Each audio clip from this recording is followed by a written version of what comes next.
N Krishna ಅವ್ರು ಈಗ ತೀರೋಗಿದ್ದಾರಲ್ಲ, ಅವ್ರ ನೆನಪಲ್ಲಿ ಹೇಳ್ತಾರೆ ಅವ್ರದ್ದೊಂದು ವಿಷನ್ ಇತ್ತು ಸಿಂಗಾಪುರ್ ಮಾಡಬೇಕಂತ. ಅವ್ರು ತೀರೋಗಿದ್ದಾರೆ, ಅವ್ರ ಬಗ್ಗೆ ಅವ್ರು ಹೋದ್ಮೇಲೆ ಮಾತಾಡ್ತಾರೆ ಅಂತೆಲ್ಲ ಜನ ಹೇಳ್ತಾರೆ. ಆದರೆ ನಾನು ಹೇಳೋದು, we cannot stop from criticising the shortcomings of our leaders. Our chief ministers have committed big faults.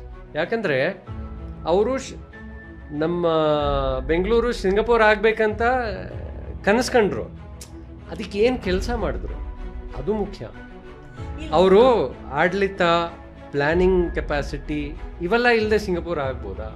ಈಗ ನಾನೇ ಕೇಳ್ತೀನಿ, ಅವ್ರೇನು ಮಾಡಿದ್ದು, ಅವ್ರು ಹೋಗ್ಬಿಟ್ಟು BITF ಅಂತ ಒಂದು ಸಂಸ್ಥೆನ ನೆನೆಸ್ಕೊಂಡ್ಬಿಟ್ರು. ಕಾರ್ಪೊರೇಟರ್ಸು ಅಂದರೆ IT ಕಂಪನೀಸು ಅವ್ರ ಜೊತೆ ಏನೋ ಟೈಅಪ್ ಮಾಡ್ಕೊಂಡ್ಬಿಟ್ಟು ಏನೋ ಒಂದು ಪ್ಯಾರಾಸ್ಟೇಟಲ್ ಥರ ಒಂದು BITFನ ಮಾಡ್ಕೊಂಡ್ಬಿಟ್ರು. ಅದು ಅವ್ರ ಕಾಲ ಅವಾಗಿದ್ದು ಮೈಕ್ರೋಲ್ಯಾಂಡು, ಇನ್ಫೋಸಿಸ್ಸು ಇವೆಲ್ಲ ಸೇರ್ಕೊಂಡು ವಿಪ್ರೋ ಎಲ್ಲ. ನಾವು my question is, why didn't you do it as part of government? Why didn't you make it institution building so that ಇವ್ರಿಗೆ CM ಇದು ಪೋಸ್ಟಿಂದ ಹೋದ್ಮೇಲೆ ಅದು ಕಂಟಿನ್ಯೂ ಆಗಬೇಕಿತ್ತಲ್ಲ. ಇಲ್ಲಿ ರಿಯಲ್ ಎಸ್ಟೇಟ್ ಮಾಫಿ ಯಾಕೆ ಇಷ್ಟು ಪವರ್ಫುಲ್ ಆಗಿದೆ?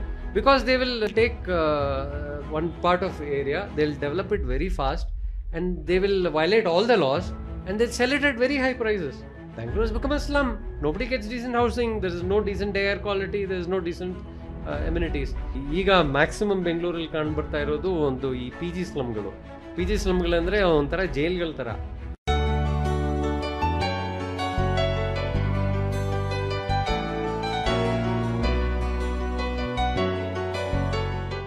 ನಮಸ್ಕಾರ.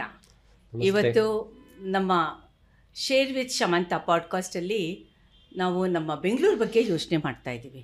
ಯಾಕೆ ಬೆಂಗಳೂರು, ಕರ್ನಾಟಕದ ಬಗ್ಗೆ ಯಾಕಿಲ್ಲ ಅಂತ ನೀವು ಕೇಳೋದಾದರೆ, ಬೆಂಗಳೂರು ಮ್ಯಾಕ್ಸಿಮಮ್ ಟ್ಯಾಕ್ಸ್ ಕೊಡ್ತಾ ಇದೆ, GST ಕೊಡ್ತಾ ಇದೆ. ಕರ್ನಾಟಕ ವರ್ಸಸ್ ಕೇಂದ್ರ, GST ನಮಗೆ ಬರ್ತಾ ಇಲ್ಲ ಅಂತ ಕೂಡ ಗಲಾಟೆ ನಡೀತಾ ಇದೆ. ಆ್ಯಂಡ್ ಬೆಂಗಳೂರನ್ನು ಕರ್ನಾಟಕ ಮ್ಯಾಪಿಂದ ತೆಗೆದುಬಿಡ್ತು ಅಂದರೆ ಕರ್ನಾಟಕ ಇಸ್ ನಥಿಂಗ್ ಅಂತ ಕೂಡ ಸೋಷಿಯಲ್ ಆ್ಯಕ್ಟಿವಿಸ್ಟ್ ಹೇಳ್ತಾರೆ, ಡೆವಲಪ್ಮೆಂಟ್ ವರ್ಕರ್ಸ್ ಕೂಡ ಹೇಳ್ತಾರೆ. And it is an observation officially proven ಅಂತ. ಬೆಂಗಳೂರು ಬಗ್ಗೆ ಇವತ್ತು ಪುನಃ ನಾವು ಯಾತಕ್ಕೆ ಮಾತಾಡ್ತಾ ಇದ್ದೀವಿ ಅಂತ ಹೇಳಿದ್ರೆ, ಇಷ್ಟೆಲ್ಲ ನಾವು ಟ್ಯಾಕ್ಸ್ ಕೊಡ್ತೀವಿ, ಮತ್ತು ಇಲ್ಲಿ ಮ್ಯಾಕ್ಸಿಮಮ್ ಪ್ರತಿ ದಿನ ಕೂಡ ಇಲ್ಲಿ thousands and lakhs of people migrants ಥರ ಬರ್ತಾ ಇದ್ದಾರೆ, ಜಾಬ್ ಆಪರ್ಚುನಿಟೀಸ್ಗೆ ಅಂತ ಬರ್ತಾ ಇದ್ದಾರೆ. ಇದ್ರ ಜೊತೆಗೇ ನಾವು ಪ್ರತಿಯೊಬ್ಬರು ಯಾವುದೇ ಕೆಲಸ ಮಾಡ್ತಾ ಇರಲಿ, ಯಾವುದೇ ಸೆಕ್ಟಾರಲ್ಲಿರಲಿ, ನಾವು ಮನೆಯಿಂದ ಹೊರಗೆ ಬಂದ ತಕ್ಷಣ ಟ್ರಾಫಿಕ್ ಬಗ್ಗೆ ಮಾತಾಡ್ತೀವಿ, ಕಸದ ಬಗ್ಗೆ ಮಾತಾಡ್ತೀವಿ, ವೇಸ್ಟ್ ಮ್ಯಾನೇಜ್ಮೆಂಟ್ ಅಂತ ಮಾತಾಡ್ತೀವಿ, ಎಲೆಕ್ಟ್ರಿಸಿಟಿ ಅಂತ ಮಾತಾಡ್ತೀವಿ. ಅಲ್ಟಿಮೇಟ್ಲಿ ಏನು ಹೇಳ್ತೀವಿ, ಇಷ್ಟೆಲ್ಲ ನಾವು ಟ್ಯಾಕ್ಸ್ ಕಟ್ಟಿದ್ರೂ ಕೂಡ ನಮ್ಮೂರು ಯಾತಕ್ಕೆ ಹೀಗಿದೆ ಅಂತ. This is one thing practically. And next, ಬೀದಿಯಿಂದ ನಾವು ನಮ್ಮದು ಕಂಪ್ಯೂಟರು, ನಮ್ಮ ಸೋಷಿಯಲ್ ಮೀಡಿಯಾ ಇದನ್ನು ಓಪನ್ ಮಾಡಿದಾಗ ನಮಗಲ್ಲಿ ಕೂಡ ಕಾಣಿಸೋದು ಪ್ರತಿ ಸಲನೂ, ಪ್ರತಿದಿನ, ಪ್ರತಿ ಗಳಿಗೆ ನಮ್ಮೂರಲ್ಲಿ, ನಮ್ಮ ಏರಿಯಾದಲ್ಲಿ ಹೀಗಾಗಿದೆ, ಹಾಗಾಗಿದೆ, ರಸ್ತೆ ಗುಂಡಿ ಹೀಗಾಗಿದೆ, BBMP ಏನೂ ಕೆಲಸ ಮಾಡ್ತಾಯಿಲ್ಲ. ಅದಕ್ಕೆ ಸರಿಗೆ ಇದು ಹೈಕೋರ್ಟ್ ಅಂತೂ ಸಿಕ್ಕಾಪಟ್ಟೆ ಸಾಕಷ್ಟು ಬಾರಿ ಒಂದಲ್ಲ ಒಂದು BBMPಗೆ ಇನ್ಸ್ಟ್ರಕ್ಷನ್ಸ್ ಕೊಡ್ತಾನೇ ಇದೆ. ನೀವು ಇದನ್ನು ಹಿಂಗೆ ಮಾಡಿಲ್ಲ ಅಂದರೆ ನಿಮ್ಮ ಅಧಿಕಾರಿಗಳನ್ನು ನಾವು ಸಸ್ಪೆಂಡ್ ಮಾಡೋ ಹಾಗೆ ಸರ್ಕಾರಕ್ಕೆ ಅದಕ್ಕೆ ಇದಕ್ಕೆ ಅಂತ ಡೈರೆಕ್ಷನ್ಸ್ ಕೊಡ್ತಾ ಇದೆ. ಇಷ್ಟಾಗಿ ಕೂಡ ಯಾತಕ್ಕೆ ಬೆಂಗಳೂರು ಹೀಗಿದೆ ಅಂತ ಅನ್ನೋದಾದರೆ, ಈ ಒಂದು ಅವೇರ್ನೆಸ್ನ ಅವ್ರದ್ದು ಪಾರ್ಟ್ ಆಫ್ ದ ಥಿಂಗ್ ಅನ್ನೋ ಹಾಗೆ ಸಾಕಷ್ಟು ಅರ್ಬನ್ ಆ್ಯಕ್ಟಿವಿಸ್ಟ್ಗಳು ಇದ್ರ ಬಗ್ಗೆ ಯೋಚನೆ ಮಾಡಿ ಸೈಂಟಿಫಿಕ್ಕಾಗಿ ರೆಕಮೆಂಡೇಷನ್ಸ್ ಅಂತ ಮತ್ತು ಆನ್ಲೈನ್ ಸಿಗ್ನೇಚರ್ ಕ್ಯಾಂಪೇನ್ ಇವನ್ನೆಲ್ಲ ಕೂಡ ಮಾಡ್ತಾಯಿದ್ದಾರೆ. ಅದರಲ್ಲಿ ನೀವು ಒಂದು ಪಕ್ಷ ಇಂಗ್ಲೀಷ್ ಚಾನೆಲ್ಸ್ನ, ನ್ಯಾಷನಲ್ ಚಾನೆಲ್ಸ್ನ ಜಾಸ್ತಿ ನೋಡ್ತಾ ಇದ್ದರೆ, ಮತ್ತು ಅದೇ ತರಹ ಇಂಗ್ಲೀಷ್ ಪೇಪರ್ಸ್, ಡೈಲೀಸ್ನ ನೀವು ಜಾಸ್ತಿ ನೋಡ್ತಾ ಇದ್ದರೆ, ಓದ್ತಾ ಇದ್ದರೆ, ಅಲ್ಲಿ ನಿಮಗೆ ಸಂದೀಪ್ ಅನಿರುದ್ಧನ್ ಅನ್ನೋ ಹೆಸರು ತುಂಬ ಫ್ರೀಕ್ವೆಂಟಾಗಿ ಕಾಣಿಸ್ತಾ ಇರುತ್ತೆ. ಮತ್ತು ಅವ್ರ ಒಪಿನಿಯನ್ನು, ಬೈಟ್ಸ್ನ ನೀವು ನ್ಯಾಷನಲ್ ಚಾನಲಲ್ಲಿ ಕೇಳ್ತಾ ಇರ್ಬೋದು. ಇವರು ಮತ್ತು ಕಾತ್ಯಾಯಿನಿ ಚಾಮರಾಜ್ ಅಂತ, ಇವರಿಬ್ಬರು ಕೂಡ ತುಂಬ ವಿಸಿಬಲಿ, ಪ್ಯಾಷನೇಟ್ಲಿ ಬೆಂಗಳೂರು ಬಗ್ಗೆ, ಸಿವಿಕ್ ಕಮ್ಯುನಿಟೀಸ್ ಬಗ್ಗೆ ಕೆಲಸ ಮಾಡ್ತಾ ಇದ್ದಾರೆ.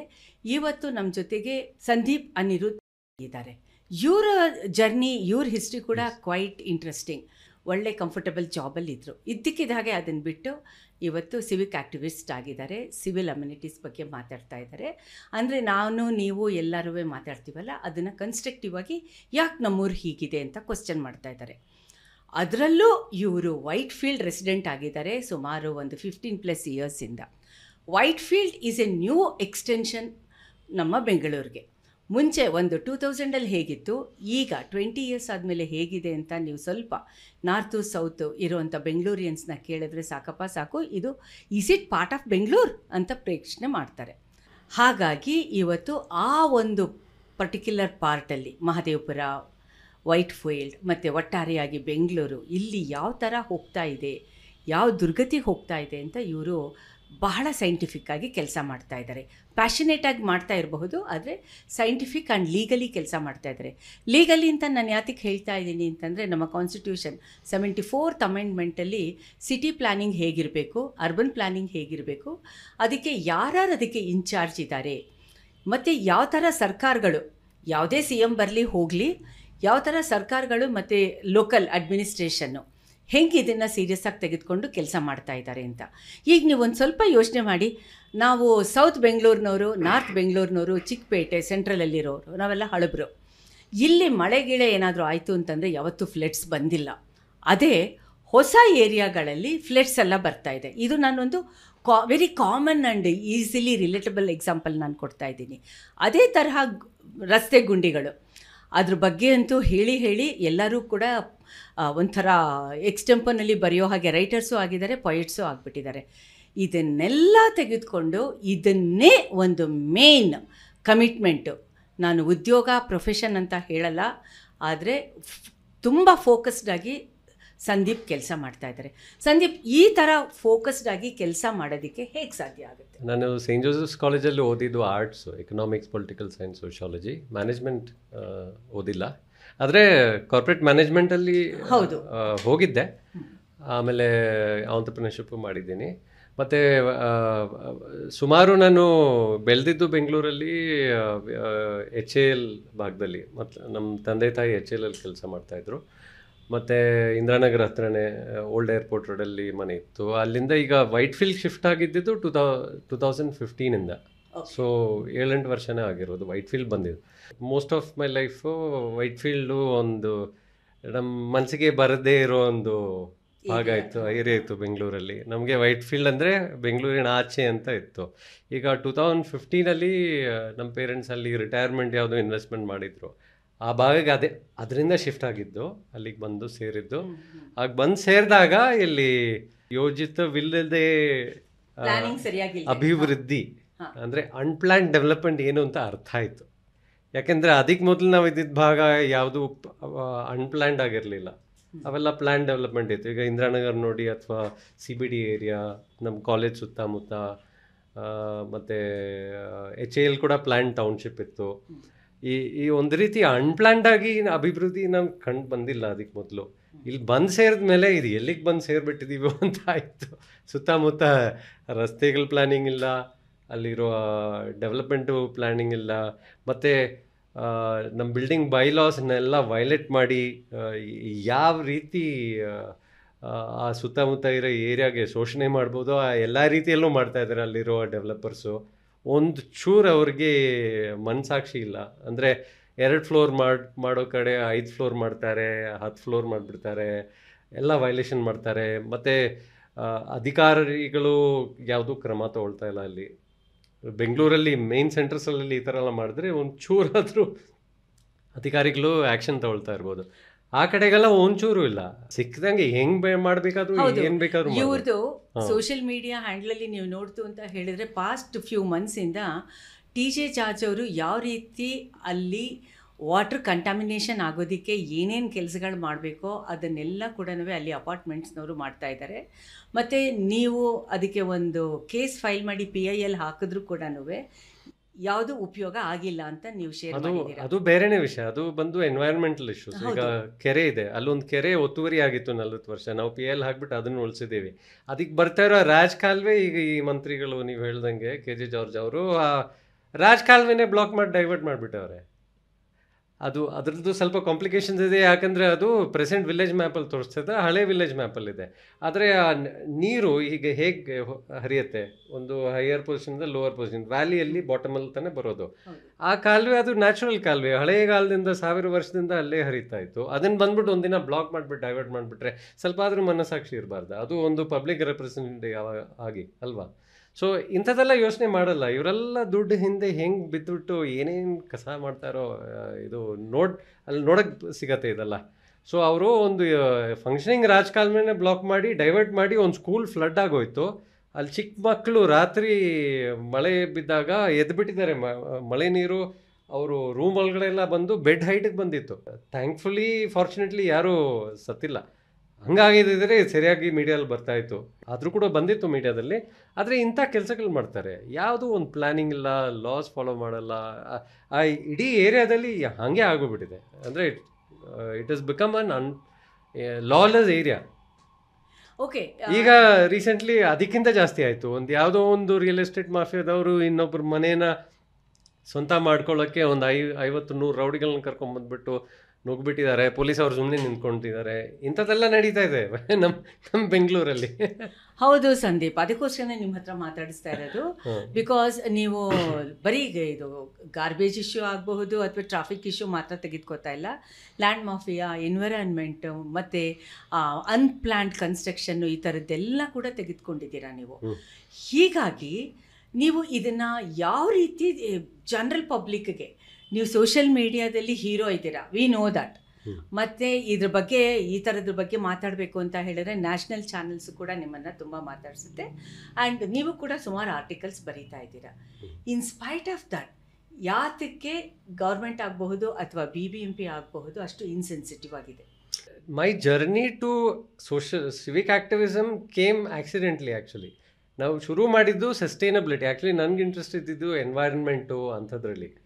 ಅದನ್ನು ಶುರು ಮಾಡಿದಾಗ ಸಸ್ಟೈನಬಿಲಿಟಿ ಬಗ್ಗೆ ನಾನು ಒಂದು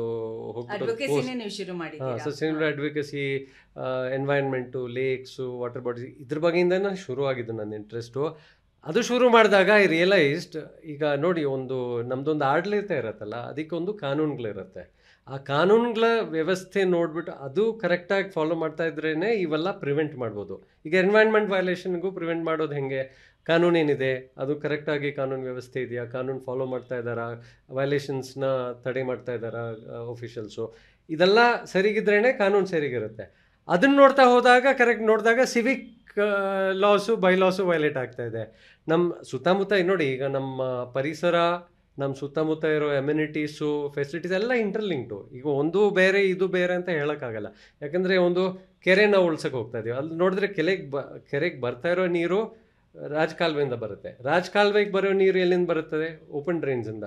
ಈಗ ಓಪನ್ ಡ್ರೈನ್ಸಲ್ಲಿ ಕಂಟ್ಯಾಮಿನೇಷನ್ ಇದ್ದರೆ, ಈಗ ಮನೆಗಳು ಸೂವೇಜ್ ಬಿಡ್ತಾ ಇದೆ ಅಥವಾ ಇನ್ಯಾರಾದರೂ ವೇಸ್ಟ್ ಆಗ್ತಾ ಇದ್ದರೆ, ಆ ನೀರು ಹೋಗಿ ರಾಜಕಾಲುವೆಗೆ ಸೇರುತ್ತೆ. ಅದು ಬಂದು ಕೆರೆಗೆ ಬಂದ್ಬಿಟ್ಟು ಕೆರೆ ಕಂಟ್ಯಾಮಿನೇಟ್ ಆಗುತ್ತೆ. ಸೊ ಈಗ ನಾವು ಎನ್ವೈರನ್ಮೆಂಟ್ ಸೇವ್ ಮಾಡೋಕ್ಕೆ ಹೋದರೆ, ಸಿವಿಕ್ ಫೆಸಿಲಿಟೀಸ್, ಇನ್ಫ್ರಾಸ್ಟ್ರಕ್ಚರ್ ಸರಿಗಿಲ್ಲದೆ ಹೋದರೆ ಎನ್ವೈರನ್ಮೆಂಟು ಸೇವ್ ಮಾಡೋಕ್ಕಾಗಲ್ಲ. ಇವಾಗ ನಮ್ಮದು IT-BT silicon valley of the country ಅಂತ ಬೆಂಗಳೂರು ಯಾವಾಗ ಒಂದು ಪಟ್ಟಿ ಹೊತ್ಕೋತೋ ಆವಾಗಲಿಂದ ಶುರು ಆಗಿರೋದು. ಬಿಕಾಸ್ ಪಾಪ್ಯುಲೇಷನ್ ಜಾಸ್ತಿ ಆಗ್ತಾ ಇದೆ, all those things. You are talking of the decline, civic administration. Actually ನೀವು ಹೇಳೋದು ನಿಜಾನೇ. ಆ್ಯಕ್ಚುಲಿ ಈ ಮಟ್ಟಿಗೆ ಆಡಳಿತ ಹಾಳಾಗೋದು 20 ವರ್ಷ ಮುಂಚೆ ಇರಲಿಲ್ಲ, 30 ವರ್ಷ ಮುಂಚೆ ಇದ್ದೇ ಇಲ್ಲ. ಆವಾಗ ಅಡ್ಮಿನಿಸ್ಟ್ರೇಷನ್ ವಾಸ್ ಸ್ಟ್ರಾಂಗರ್. ಈ CBD ಏರಿಯಾ ಅಂತ ನಾವು ಇವಾಗ ಕರಿತಾ ಇರೋ ಏರಿಯಾ ಮಾತ್ರನೇ ಬೆಂಗಳೂರು ಆಗಿದ್ದು. ಅದಕ್ಕೆ ಆಚೆ ಇದ್ದಿದ್ದೆಲ್ಲ, ಈಗ ನೋಡಿ, ಆ ದೊಂಬ್ಳೂರು ಆದ ತಕ್ಷಣ ಫುಲ್ಲು CMCಗಳು ಮತ್ತು ಪಂಚಾಯತಿಗಳು, ಆ ಏರಿಯಾ ಇರ್ತಾಯಿತ್ತು. ಬೆಂಗಳೂರು ಅಂತ ನಾವು ಕರೆದಿದ್ದ ಏರಿಯಾ ಎಲ್ಲ BDA ಸ್ವಲ್ಪ ಮಟ್ಟಿಗೆ ಲೇಔಟ್ಸ್ ಮಾಡ್ತಾಯಿತ್ತು. ಮತ್ತು BBMP ಬಂದ್ಬಿಟ್ಟು ಒಂದು ಮಟ್ಟಕ್ಕೆ ಡೀಸೆಂಟ್ ಶಾಸನ ಕೊಡ್ತಾಯಿತ್ತು. ಈ 1990s ಶುರು ಆಗಿದ್ದೆ ನಮ್ಮ ಬೆಂಗಳೂರಿಂದು. ಗ್ಲೋಬಲೈಸೇಷನ್ ಅಂತ ಹೇಳ್ಬೋದು ನಾವು. IT ವೇವ್, IT ಇದೆಲ್ಲ ಬಂತಲ್ಲ, ನಮ್ಮದು ಒಂದು IT ಸಿಟಿ. ಈಗ ಸುಮಾರು ಜನ, ಈಗ ನಮ್ಮ SM ಕೃಷ್ಣ ಅವ್ರು ಈಗ ತೀರೋಗಿದ್ದಾರಲ್ಲ, ಅವ್ರ ನೆನಪಲ್ಲಿ ಹೇಳ್ತಾರೆ ಅವ್ರದ್ದೊಂದು ವಿಷನ್ ಇತ್ತು ಸಿಂಗಾಪುರ್ ಮಾಡಬೇಕಂತ. ಆದರೆ ನಾನು ಹೇಳ್ತಾ ಇರೋದು, ಅವರು ತೀರೋಗಿದ್ದಾರೆ, ಅವ್ರ ಬಗ್ಗೆ ಅವ್ರು ಹೋದ್ಮೇಲೆ ಮಾತಾಡ್ಬಾರಂತೆಲ್ಲ ಜನ ಹೇಳ್ತಾರೆ. ಆದರೆ ನಾನು ಹೇಳೋದು, we cannot stop from criticising the shortcomings of our leaders. Our chief ministers have committed big faults. ಯಾಕಂದರೆ ಅವರು ನಮ್ಮ ಬೆಂಗಳೂರು ಸಿಂಗಾಪುರ್ ಆಗಬೇಕಂತ ಕನಸ್ಕೊಂಡ್ರು, ಅದಕ್ಕೆ ಏನು ಕೆಲಸ ಮಾಡಿದ್ರು ಅದು ಮುಖ್ಯ. ಅವರು ಆಡಳಿತ, ಪ್ಲ್ಯಾನಿಂಗ್ ಕೆಪಾಸಿಟಿ ಇವೆಲ್ಲ ಇಲ್ಲದೆ ಸಿಂಗಾಪುರ್ ಆಗ್ಬೋದಾ? ಈಗ ನಾನೇ ಕೇಳ್ತೀನಿ, ಅವ್ರೇನು ಮಾಡಿದ್ದು, ಅವ್ರು ಹೋಗ್ಬಿಟ್ಟು BITF ಅಂತ ಒಂದು ಸಂಸ್ಥೆನ ನಿಲ್ಲಿಸ್ಕೊಂಡ್ಬಿಟ್ರು. ಕಾರ್ಪೊರೇಟರ್ಸು ಅಂದರೆ IT ಕಂಪ್ನೀಸು ಅವ್ರ ಜೊತೆ ಏನೋ ಟೈಅಪ್ ಮಾಡ್ಕೊಂಡ್ಬಿಟ್ಟು ಏನೋ ಒಂದು ಪ್ಯಾರಾಸ್ಟೇಟಲ್ ಥರ ಒಂದು BITFನ ಮಾಡ್ಕೊಂಡ್ಬಿಟ್ಟು, ಅದು ಅವ್ರ ಕಾಲ ಯಾರಿದ್ರು ಈ BITF ಅಲ್ಲಿ? ಅದರಲ್ಲಿ ಯಾವುದೋ ಸಾಫ್ಟ್ವೇರ್ ಕಂಪ್ನೀಸು ಅವು ಎಲ್ಲ ಈಗ ಇದ್ದಾರಲ್ಲ, ಈ IT ಕಂಪ್ನಿಗಳ ಹೆಡ್ಗಳೆಲ್ಲ ಸೇರ್ಕೊಂಡ್ಬಿಟ್ಟು, ವೈ ಡಿಡ್ ಯು ಬಿಲ್ಡ್ ಅವಾಗಿದ್ದು ಮೈಕ್ರೋಲ್ಯಾಂಡು, ಇನ್ಫೋಸಿಸ್ಸು ಇವೆಲ್ಲ ಸೇರ್ಕೊಂಡು, ವಿಪ್ರೋ ಎಲ್ಲ, ಆಲ್ ಆಫ್ ದೀಸ್ ಅವಾಗ it was a good idea. Bengaluru agenda task force ಅಂತ ಮಾಡ್ಕೊಂಡ್ಬಿಟ್ಟು they were trying to coordinate the different organizations of the government which were not working in sync anta. Now my question is, why didn't you do it as part of government? Why didn't you make it institution building so that ಇವ್ರ CM ಇದು post ಇಂದ ಹೋದ್ಮೇಲೆ ಅದು continue ಆಗಬೇಕಿತ್ತಲ್ಲ? ಇದು ನೋಡಿ, ಅವರು CM ಕುರ್ಸಿಯಿಂದ ಆಚೆ ಆದ ತಕ್ಷಣ ನೆಕ್ಸ್ಟ್ CM ಬಂದ್ಬಿಟ್ಟು ಅದನ್ನೆಲ್ಲ ಡಿಸ್ಮ್ಯಾಂಟಲ್ ಮಾಡಿಬಿಟ್ಟು. Why? Because it was not an institution. Again, was it fulfilling the role? No. If you ask me, if you want to become a Singapore, what is important? Singapore ಅವ್ರು ಏನು ಮಾಡ್ತಾ ಇದ್ದಾರೆ ಕರೆಕ್ಟಾಗಿ? ಅವ್ರದ್ದು master plan ಅಂತ ಮಾಡ್ತಾರೆ, urban planning. Master plan ಇರೋದು 50 ವರ್ಷಕ್ಕೆ ಮಾಸ್ಟರ್ ಪ್ಲ್ಯಾನ್ ಮಾಡ್ತಾರೆ. ಮತ್ತು ಪ್ರತಿ ವರ್ಷ ಅವರು ಕಾಂಪ್ರಿಹೆನ್ಸಿವ್ ಡೆವಲಪ್ಮೆಂಟ್ ಪ್ಲ್ಯಾನ್ನ ರಿವ್ಯೂ ಮಾಡಿ ಪಬ್ಲಿಕ್ ಕನ್ಸಲ್ಟೇಷನಲ್ಲಿ ಮಾಡಿ, ಅವ್ರು ಮಾಡೋ ಪಬ್ಲಿಕ್ ಕನ್ಸಲ್ಟೇಷನ್ ನೋಡಬೇಕು. ಹಲವಾರು ಜನ ಹೇಳ್ತಾರೆ ಸಿಂಗಪೂರ್ ಇಸ್ ಅನ್ ಆಟೋಕ್ರಾಟಿಕ್ ನೇಷನ್ ಅಂತ, ಬಟ್ ಅವ್ರು ಮಾಡೋಷ್ಟು ಪಬ್ಲಿಕ್ ಕನ್ಸಲ್ಟೇಷನ್ ನೋಡಿಬಿಟ್ರೆ ಅವ್ರಿಗಿಂತ ಡೆಮೋಕ್ರೆಟಿಕ್ ನೇಷನ್ನೇ ಸಿಗಲ್ಲ. ಪ್ರತಿಯೊಂದು ನಮ್ದಕ್ಕೂ ಅವ್ರದಕ್ಕೂ ಏನು ಡಿಫ್ರೆನ್ಸ್ ಇಲ್ಲ. ಅವ್ರದ್ದು ಡೀಟೇಲ್ಡ್ ಪಬ್ಲಿಕ್ ಕನ್ಸಲ್ಟೇಷನ್ ಆಗುತ್ತೆ ಒಂದು ಮಾಸ್ಟರ್ ಪ್ಲ್ಯಾನ್ ಮಾಡೋಕ್ಕೆ, ಅಥವಾ ಈ ಮೊಬಿಲಿಟಿ ಪ್ಲ್ಯಾನಿಂಗ್ಗೆ. ಅವರು ಯಾವ ಹಂತಕ್ಕೆ ಅವರು ಪಬ್ಲಿಸಿಟಿ ಕೊಟ್ಟು, ಜನರದ್ದು ಇನ್ವಾಲ್ವ್ಮೆಂಟ್ ತಗೊಂಡು, ಒಪಿನಿಯನ್ಸ್ ತಗೊಂಡು, ಅದ್ರ ಬಗ್ಗೆ ಏನು ಮಾಡಿದ್ದೀವಿ, ಅದ್ರ ಬಗ್ಗೆ ಏನು ಮಾಡಿಲ್ಲ ಅಂತೆಲ್ಲ ಕಂಪ್ಲೀಟ್ ಪಬ್ಲಿಷ್ ಮಾಡ್ತಾರೆ ಆನ್ಲೈನ್. ನಾವೇ ಹೋಗಿ ನೋಡ್ಬೋದು ಅವ್ರ ಪಬ್ಲಿಕ್ ಕನ್ಸಲ್ಟೇಷನ್ ಹೆಂಗೆ ಮಾಡ್ತಾ ಇದ್ದಾರೆ ಅಂತ ಇಲ್ಲಿಂದ, ಯಾಕಂದರೆ ಅವ್ರ ವೆಬ್ಸೈಟಲ್ಲಿದೆ. ಅಷ್ಟು ಮಟ್ಟಕ್ಕೆ ಪಬ್ಲಿಕ್ ಕನ್ಸಲ್ಟೇಷನ್ ಆಗುತ್ತೆ. ಅದಕ್ಕಿಂತ ಹೆಚ್ಚು ಅವ್ರದ್ದು ವಿಷನ್ನು. ಒಂದು ಸಿಟಿಗೆ 50 ವರ್ಷ ಮಾಸ್ಟರ್ ಪ್ಲಾನ್ ಇರಬೇಕಾದ್ರೆ ಏನು ವಿಷನ್ ಇದೆ, ಅವ್ರು ಮೊದಲೇ ಯೋಚನೆ ಮಾಡ್ತಾ ಇದ್ದಾರೆ, ಕನ್ಸಲ್ಟ್ ಮಾಡ್ತಾ ಇದ್ದಾರೆ, ಅರ್ಬನ್ ಪ್ಲಾನರ್ಸ್ನ ಇಟ್ಕೊಂಡ್ಬಿಟ್ಟಿದ್ದಾರೆ. ಅವ್ರದ್ದು ಆನ್ ರೋಲ್ಸೇ ಒಂದು 100, 200, 500 ಅರ್ಬನ್ ಪ್ಲಾನರ್ಸ್ ಇರ್ತಾರೆ. ನಮ್ಮ ಶಾಸನದಲ್ಲಿ ಒಂದು ಅರ್ಬನ್ ಪ್ಲಾನರೂ ಇಲ್ಲ. ನಮ್ಮದು ಪ್ಲಾನಿಂಗೇ ಇಲ್ಲದೆ ನಾವು ಹೆಂಗೆ ಸಿಂಗಪೂರ್ ಆಗ್ತೀವಿ? ಓಕೆ, ಅದೊಂದು. ಇನ್ನೊಂದೇನೆಂದರೆ ಆಡಳಿತ. ಆ ಸಿಟಿಗೆ ಪ್ರಾಪರ್ ಗವರ್ನೆನ್ಸ್ ಇರಬೇಕು ತಾನೆ, ಗೌರ್ಮೆಂಟ್ ಇರಬೇಕು. ನಮ್ಮ ಮಿನಿಸ್ಟರ್ಸು ಇದಾರಲ್ಲ. ಈಗ ನೋಡಿ, ಸಿಟಿಗೆ ಒಂದು ಗೌರ್ಮೆಂಟ್ ಇರಬೇಕು. ಸಿಂಗಪೂರ್ ಸಿಟಿಗೆ ಅಂತಲೇ ಅವ್ರದ್ದು ಸಿಟಿ ಸ್ಟೇಟು, ಅವ್ರಿಗಿರೋದೇ ಬರೀ ಒಂದು ಸಿಟಿ. ಸೊ ಆ ಅಷ್ಟು ಮಟ್ಟಿಗೆ ನಮಗೆ ಡೆವಲಪ್ಮೆಂಟ್ ಇರಬೇಕಂದ್ರೆ ನಮ್ಮ ಸಿಟಿಗೆ ಒಂದು ಗೌರ್ಮೆಂಟ್ ಇರಬೇಕು.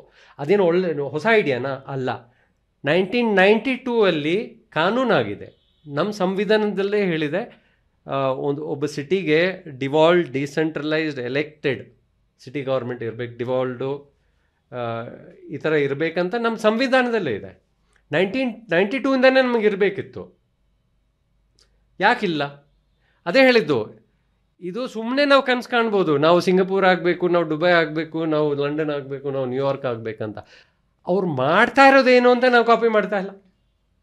ಅರ್ಥ ಆಯ್ತಾ? ಅದಕ್ಕೆ ಸುಮಾರು ಜನ ಈಗ ಹೇಳ್ಕೊಳ್ತಾ ಇದ್ದಾರೆ ಇವ್ರು ತೀರೋದ್ರಂತ, ಅಯ್ಯೋ ಇವ್ರದ್ದೇ ವಿಷನ್ ಇತ್ತು, ಇವ್ರದ್ದೇ ಕನಸಿತ್ತು ಅಂತ. ಆದರೆ ಇದನ್ನು ಕನಸನ್ನ ರಿಯಾಲಿಟಿ ಮಾಡೋಕ್ಕೆ ಏನೇನು ಬೇಕಿತ್ತು ಅವ್ರು ಯಾವುದೂ ಮಾಡಿಲ್ಲ. ಅವ್ರು ಹೋದ್ಮೇಲೆ ಬಂದವರು ಯಾರೂ ಮಾಡಿಲ್ಲ. ಸಂದೀಪ್, ಈ ಥರ ಒಂದು ಕನ್ಸ್ಟ್ರಕ್ಟಿವ್ ಆಗಿ ಕನಸನ್ನು ನನಸು ಮಾಡಬೇಕು ಅಂತಂದರೆ ಆ ಪರ್ಟಿಕ್ಯುಲರ್ ಮಿನಿಸ್ಟರು ಮತ್ತು ಆ ಮಿನಿಸ್ಟ್ರಿಗೂ ಕೂಡ ಒಂದು ಇನ್ಸೈಟ್ ಇರಬೇಕಾಗತ್ತೆ, ಪ್ರಾಪರ್ ನಾಲೆಡ್ಜ್ ಇರಬೇಕಾಗುತ್ತೆ. ಅಲ್ಲಿಂದಾನೇ ಅಲ್ವಾ ಇದು ಪ್ರಾಬ್ಲಮ್. ಆ ಎಕ್ಸ್ಕ್ಯೂಸು ಇಲ್ಲ. ನಾನು ಹೇಳ್ತೀನಿ ಯಾಕೆ. ಈ ನನಸು ಮಾಡೋಕ್ಕೆ ಏನೂ ಮಾಡಬೇಕಾಗಿರಲಿಲ್ಲ. ನಮ್ಮ ಸಂವಿಧಾನದಲ್ಲಿ ಏನು ಬರ್ದಿದೆಯೋ ಅದನ್ನೇ ಮಾಡಬೇಕಿತ್ತು. ನಮ್ಮ ಸಂವಿಧಾನ ಅಷ್ಟೊಂದು ವರ್ಷಗಳು ಪಾರ್ಲಿಮೆಂಟು ಡಿಬೇಟ್ ಮಾಡಿ, ಸ್ಪೆಷಲಿಸ್ಟ್ನ ಕನ್ಸಲ್ಟ್ ಮಾಡಿ ಎಲ್ಲ ಮಾಡಿಬಿಟ್ಟು ಒಂದು ಒಳ್ಳೆ ಕಾನೂನನ್ನ ಮಾಡಿದ್ದಾರೆ, 74th ಅಮೆಂಡ್ಮೆಂಟ್ ಅಂತ. ಅದು ನಗರ ಪಾಲಿಕಾ ಆ್ಯಕ್ಟು. ಅದನ್ನು ಮಾಡೋಕ್ಕೆ ಈ ನಮ್ಮ ಸಂವಿಧಾನದಲ್ಲಿ ಅಷ್ಟು ಡೀಟೇಲ್ಡು ಯಾವುದೋ ಅಮೆಂಡ್ಮೆಂಟ್ ಆಗೇ ಇಲ್ಲ. ಅದಕ್ಕೆ ಮೊದಲು ಅಷ್ಟು ಅವರು ಯೋಚನೆ ಮಾಡಿರೋ ತಿದ್ದುಪಡಿ. ಆ ತಿದ್ದುಪಡಿಯಲ್ಲೆಲ್ಲ ಬರೆದಿದೆ ಏನು ಬೇಕು, ಒಂದು ನಗರಕ್ಕೆ ಏನು ಬೇಕು, ಒಂದು ಪ್ಲ್ಯಾನಿಂಗ್ಗೆ ಪ್ರಾಧಿಕಾರ ಬೇಕು ಅಂತ, ಮೆಟ್ರೋಪಾಲಿಟನ್ ಪ್ಲ್ಯಾನಿಂಗ್ ಕಮಿಟಿ. ಅದು ಬಂದು ಪ್ಲ್ಯಾನಿಂಗ್ ಅಥಾರಿಟಿ ಇರುತ್ತೆ ಆ ಸಿಟಿಗೆ. ಅವ್ರ ಕೆಳಗಡೆ ಮಾಸ್ಟರ್ ಪ್ಲ್ಯಾನಿಂಗ್ ನಡಿಬೇಕು. ಆ ಮಾಸ್ಟರ್ ಪ್ಲ್ಯಾನಿಂಗು ಬಾಟಮ್ ಅಪ್ ಇರಬೇಕು. ಏರಿಯಾ ಪ್ಲ್ಯಾನಿಂಗ್ ಕಮಿಟಿಯಿಂದ ಹಿಡಿದು, ವಾರ್ಡ್ ಪ್ಲ್ಯಾನಿಂಗ್ ಕಮಿಟಿಯಿಂದ ಹಿಡಿದು ಸಿಟಿವರೆಗೂ, ಮೆಟ್ರೋಪಾಲಿಟನ್ ಪ್ಲ್ಯಾನಿಂಗ್ ಕಮಿಟಿವರೆಗೂ, ಒಂದೊಂದು ಏರಿಯಾಗೂ ಅಲ್ಲಿರೋ ಜನ ಸುತ್ತಮುತ್ತ ಅವ್ರ ಪರಿಸರದಲ್ಲಿ ಏನು ಪ್ಲಾನಿಂಗ್ ಬೇಕಂತ ಅವರೇ ತೀರ್ಮಾನ ತಗೊಳ್ಬೇಕು. ಅದನ್ನು ನಗರದ ಸೆಂಟ್ರಲೈಸ್ ಮಾಡಿ ಎಲ್ಲನೂ ಸೇರಿಸ್ಕೊಂಡು ಒಂದು ಮಾಸ್ಟರ್ ಪ್ಲ್ಯಾನ್ ಮಾಡಬೇಕಂತ ಅದರಲ್ಲೇ ಇದೆ. ಇದೆಲ್ಲೂ ನಾವು ಹುಡುಕ್ಬೇಕಾಗಿಲ್ಲ. ನಾವು ನಮ್ಮ ಮಿನಿಸ್ಟರ್ಗೆ ಯಾಕೆ ವಿಷನ್ ಇಲ್ಲ, ಅವ್ರಿಗೆ ನಾಲೆಜ್ ಯಾಕಿಲ್ಲ? ಅವ್ರೇನು ನಮ್ಮ ಸಂವಿಧಾನ ಓದಲ್ವಾ? ಅವ್ರ ಸಂವಿಧಾನದ ಮೇಲೆ ಕೈ ಇಟ್ಕೊಂಡ್ಬಿಟ್ಟು ಇವರು ಇದು ಮಾಡೋದು, ತಗೊಳ್ಳೋದು, ಪ್ರಮಾಣ ತಗೊಳ್ಳೋದು. ಅವ್ರಿಗೆ ಆ ಸಂವಿಧಾನದಲ್ಲಿರೋ ಕಾನೂನು ಗೊತ್ತಿಲ್ಲ ಅಂದ್ಬಿಟ್ರೆ ನಾವು ಏನು ಹೇಳಬೇಕೀಗ? ಆ ನಗರ ಆಡಳಿತ ಹೇಗಿರಬೇಕು ಅಂತಲೂ ಅದರಲ್ಲೇ ಬರ್ತಿದೆ. ಅದು ಎಲೆಕ್ಟೆಡ್ ಇರಬೇಕು, ಡಿವಾಲ್ವ್ಡ್ ಇರಬೇಕು, ಡಿಸೆಂಟ್ರಲೈಸ್ ಇರಬೇಕು, ಯಾವ ರೀತಿ ಡಿಸೆಂಟ್ರಲೈಸೇಷನ್ ಬೇಕು, ವಾರ್ಡ್ ಕಮಿಟಿಗಳಿರಬೇಕು, ಮತ್ತು ನಮ್ಮ ಬೇರೆ ಕಾನೂನುಗಳ ಪ್ರಕಾರ ಏರಿಯಾ ಸಭೆಗಳು ಇರಬೇಕು ಅಂತಲೂ ಇದೆ. ಇವೆಲ್ಲ ನಮ್ಮ ಕಾನೂನುಗಳು ಇರೋದೆ, ಯಾವುದೋ ಹೊಸದ್ದಲ್ಲ. ಬೇರೆ ಆಚೆಯಿಂದ ಯಾವುದು ತಗೊಳ್ಬೇಕಾಗಿಲ್ಲ, ಆಚೆ ಸ್ಪೆಷಲಿಸ್ಟಿಂದ ಏನು ಕೇಳಬೇಕಾಗಿಲ್ಲ. ನಮ್ಮ ಕಾನೂನುಗಳನ್ನೇ ನಮ್ಮ ಎಲೆಕ್ಟೆಡ್ ಅಧಿಕಾರಿಗಳು, ನಮ್ಮ ಎಲೆಕ್ಟೆಡ್ ಜನಸೇವಕರು ಫಾಲೋ ಮಾಡೋಕ್ಕೆ ಇಷ್ಟ ಇಲ್ಲ ಅಂದರೆ ಅವ್ರು ಯಾಕೆ ನಿಂತ್ಕೋಬೇಕು? ಯಾಕೆ ಆಗಬೇಕು ನಮ್ಮ ಪ್ರತಿನಿಧಿಗಳು? ಅದೇ ನಾನು ಕೇಳ್ತಾ ಇರೋದು. ಯಾಕೆಂದರೆ ಇದರಿಂದ ನಮ್ಮ ನಗರದ್ದು ವಿನಾಶ ಆಗ್ತಾಯಿದೆ, ಹಾಳಾಗ್ತಾಯಿದೆ ನಮ್ಮ ನಗರ. ಪ್ಲ್ಯಾನಿಂಗ್ ಇಲ್ಲ, ಅನ್ಪ್ಲ್ಯಾನ್ ಡೆವಲಪ್ಮೆಂಟ್ ಆಗ್ತಾಯಿದೆ. ಸುಪ್ರೀಂ ಕೋರ್ಟು ನೀವು ಹೇಳ್ದಂಗೆ ಹೋದ ವರ್ಷ 2023 ಜಾನ್ವರಿಯಲ್ಲಿ ಸ್ಪಷ್ಟವಾಗಿ ಹೇಳಿದೆ, ಬೆಂಗಳೂರು ಮಾಡ್ತಾ ಇರೋದು ಅನ್ಪ್ಲ್ಯಾನ್ ಡೆವಲಪ್ಮೆಂಟು, ಇದನ್ನು ಬೇರೆ ಯಾವುದು ನಗರ ಮಾಡಬಾರ್ದು ಅಂತ ಹೇಳಿದ ಮಾತಲ್ಲ. ಎಲ್ಲ ಸೆಕ್ರೆಟರಿ, ಎಲ್ಲ ಚೀಫ್ ಸೆಕ್ರೆಟರಿಗಳಿಗೂ ಅವರು ಲೆಟರ್ ಬೇರೆ ಬರೆದಿದ್ದಾರೆ, ಈ ಬೆಂಗಳೂರು ಮಾಡ್ತಾ ಇರೋ ಕೆಲಸ ಮಾಡಬೇಡಿ, ನೀವೆಲ್ಲನೂ ಸರಿಯಾಗಿ ಪ್ಲ್ಯಾನ್ ಡೆವಲಪ್ಮೆಂಟ್ ಮಾಡಿ ಅಂತ. ಇದಕ್ಕಿಂತ ನಾಚಿಕೆ ಏನು ಬೇಕು ನಮಗೆ ಹೇಳಿ? ಓಕೆ ಸಂದೀಪ್, ಇವಾಗ ಮಿನಿಸ್ಟರ್ಸ್ಗಂತೂ ಯಾವ್ಯಾವುದೋ ಬ್ಯಾಕ್ಗ್ರೌಂಡ್ ಇಂದ ಅವರು ಮಿನಿಸ್ಟರ್ಸ್ ಆಗಿದ್ದಾರೆ. ಅದನ್ನ ಎಕ್ಸಿಕ್ಯೂಟ್ ಮಾಡೋದು ಬ್ಯೂರೋಕ್ರಾಟ್ಸ್, ಕರೆಕ್ಟ್ ಅಲ್ವಾ? ಅವ್ರ ಹತ್ರ ನಿಮ್ಗೆ ಡೈಲಾಗ್ ಹೇಗಿರುತ್ತೆ? ಅವ್ರಿಗೆ ಅರ್ಥ ಮಾಡ್ಕೊಳ್ಳೋ ಕೆಪಾಸಿಟಿ ಇರುತ್ತೆ, ಅರ್ಥ ಮಾಡ್ಕೋತಾರ? ಈಗ ನೋಡಿ, ನಮ್ಮ ಸಂವಿಧಾನ ನಮ್ಮ ಏನು ಹೇಳೋದು, ನಮ್ಮ ಫ್ರೇಮ್ವರ್ಕ್ ಅಲ್ಲಿ ಇರೋದು, we know that ministers will not be well informed. ಯಾವ್ಯಾವುದೋ ಬ್ಯಾಕ್ಗ್ರೌಂಡ್ಗಳನ್ನ ಬರ್ತಾರೆ, ಕೆಲವೊಂದು ಎಡ್ಯುಕೇಟೆಡ್ ಇರ್ತಾರೆ, ಕೆಲವೊಬ್ಬರು ಆಟೋ ಡ್ರೈವರ್ಸು, ಗುಂಡಗಳು, ಮವಾಲಿಗಳೆಲ್ಲ ಬಂದುಬಿಡ್ತಾರೆ ಪೊಲಿಟಿಕ್ಸ್ಗೆ. ಅವ್ರಿಗೆ ಗೊತ್ತಿರಲ್ಲ ಅಂತಲೇ IAS ಅವ್ರನ್ನ ಬ್ಯೂರೋಕ್ರಸಿಯಲ್ಲಿ ಇಟ್ಕೊಂಡಿರೋದು. ಇವ್ರಿಗಂತೂ ಓದಕ್ಕೆ ಬರುತ್ತೆ, ಇವ್ರಿಗೆ ಗೊತ್ತಿರತ್ತೆ ಕಾನೂನಲ್ಲಿ ಏನಿದೆ ಅಂತ, ಅವ್ರಿಗೆ ಗೊತ್ತಿರೋದು ನಮ್ಮ ಸಂವಿಧಾನದಲ್ಲಿ ಏನಿದೆ ಅಂತ. ಇವ್ರುಗಳು ಯಾಕೆ ಹೇಳ್ಕೊಡ್ತಾ ಇಲ್ಲ? ಅದನ್ನ ನಾವು ನಿಮ್ಮನ್ನ ಕೇಳ್ತಾ ಇದೀವಿ. ನಿಮ್ಮನ್ನ ನಮಗೂ ಅರ್ಥ ಆಗ್ತಲ್ಲ ಅವ್ರು ಯಾಕೆ ಮಾಡ್ತಾ ಇಲ್ಲ ಅಂತ. ಡೇ ಟು ಡೇ ಬೇಸಿಸ್ ಅಲ್ಲಿ ಡೈಲಾಗ್ ಇಟ್ಕೋತೀರಾ, ನಾವು ಕೇಳ್ತೀವಿ, ಮೀಟಿಂಗ್ ಮಾಡ್ತೀರಾ. In spite of that, no, our bureaucrats have actually become very useless because they don't tell the ministers what is required. They do what the ministers tell them to do. Ide hegandre, we have a very qualified bureaucracy who are willing to look the other way if the ministers ask them to, or whatever the ministers ask them to do, even if it is bad, they are willing to follow that. They should correct them, they should have a spine. The problem is, ಈ bureaucracy ಹಿಂಗೆ ಹೇಗಾಗಿದೆ ಅಂದರೆ ಅವ್ರಿಗೆಲ್ಲ ಭಯ, ನಾವೀಗ minister ಮಾತು ಕೇಳದೆ ಹೋದರೆ ನಮ್ಮನ್ನು ಟ್ರಾನ್ಸ್ಫರ್ ಮಾಡಿಬಿಡ್ತಾರೆ ಅಂತ. If all of these people, all the bureaucracy are willing to be transferred, ಅವಾಗ ಯಾರನ್ನ ಟ್ರಾನ್ಸ್ಫರ್ ಮಾಡ್ತಾರೆ? ಎಷ್ಟು ಜನನ ಟ್ರಾನ್ಸ್ಫರ್ ಮಾಡ್ತಾ ಇರ್ತಾರೆ? ನಾವು ಈಗ ಯಾವ ಮಟ್ಟಿಗೆ ಬಂದುಬಿಟ್ಟಿದೆ ಅಂದರೆ, ನಮ್ಮ ಬ್ಯೂರೋಕ್ರಾಟ್ಸ್ಗೆ they don't have conviction in their job, they don't have commitment to the constitution, they don't have commitment. All of these are public servants. They should hold public service as their top priority, not serving the public servant.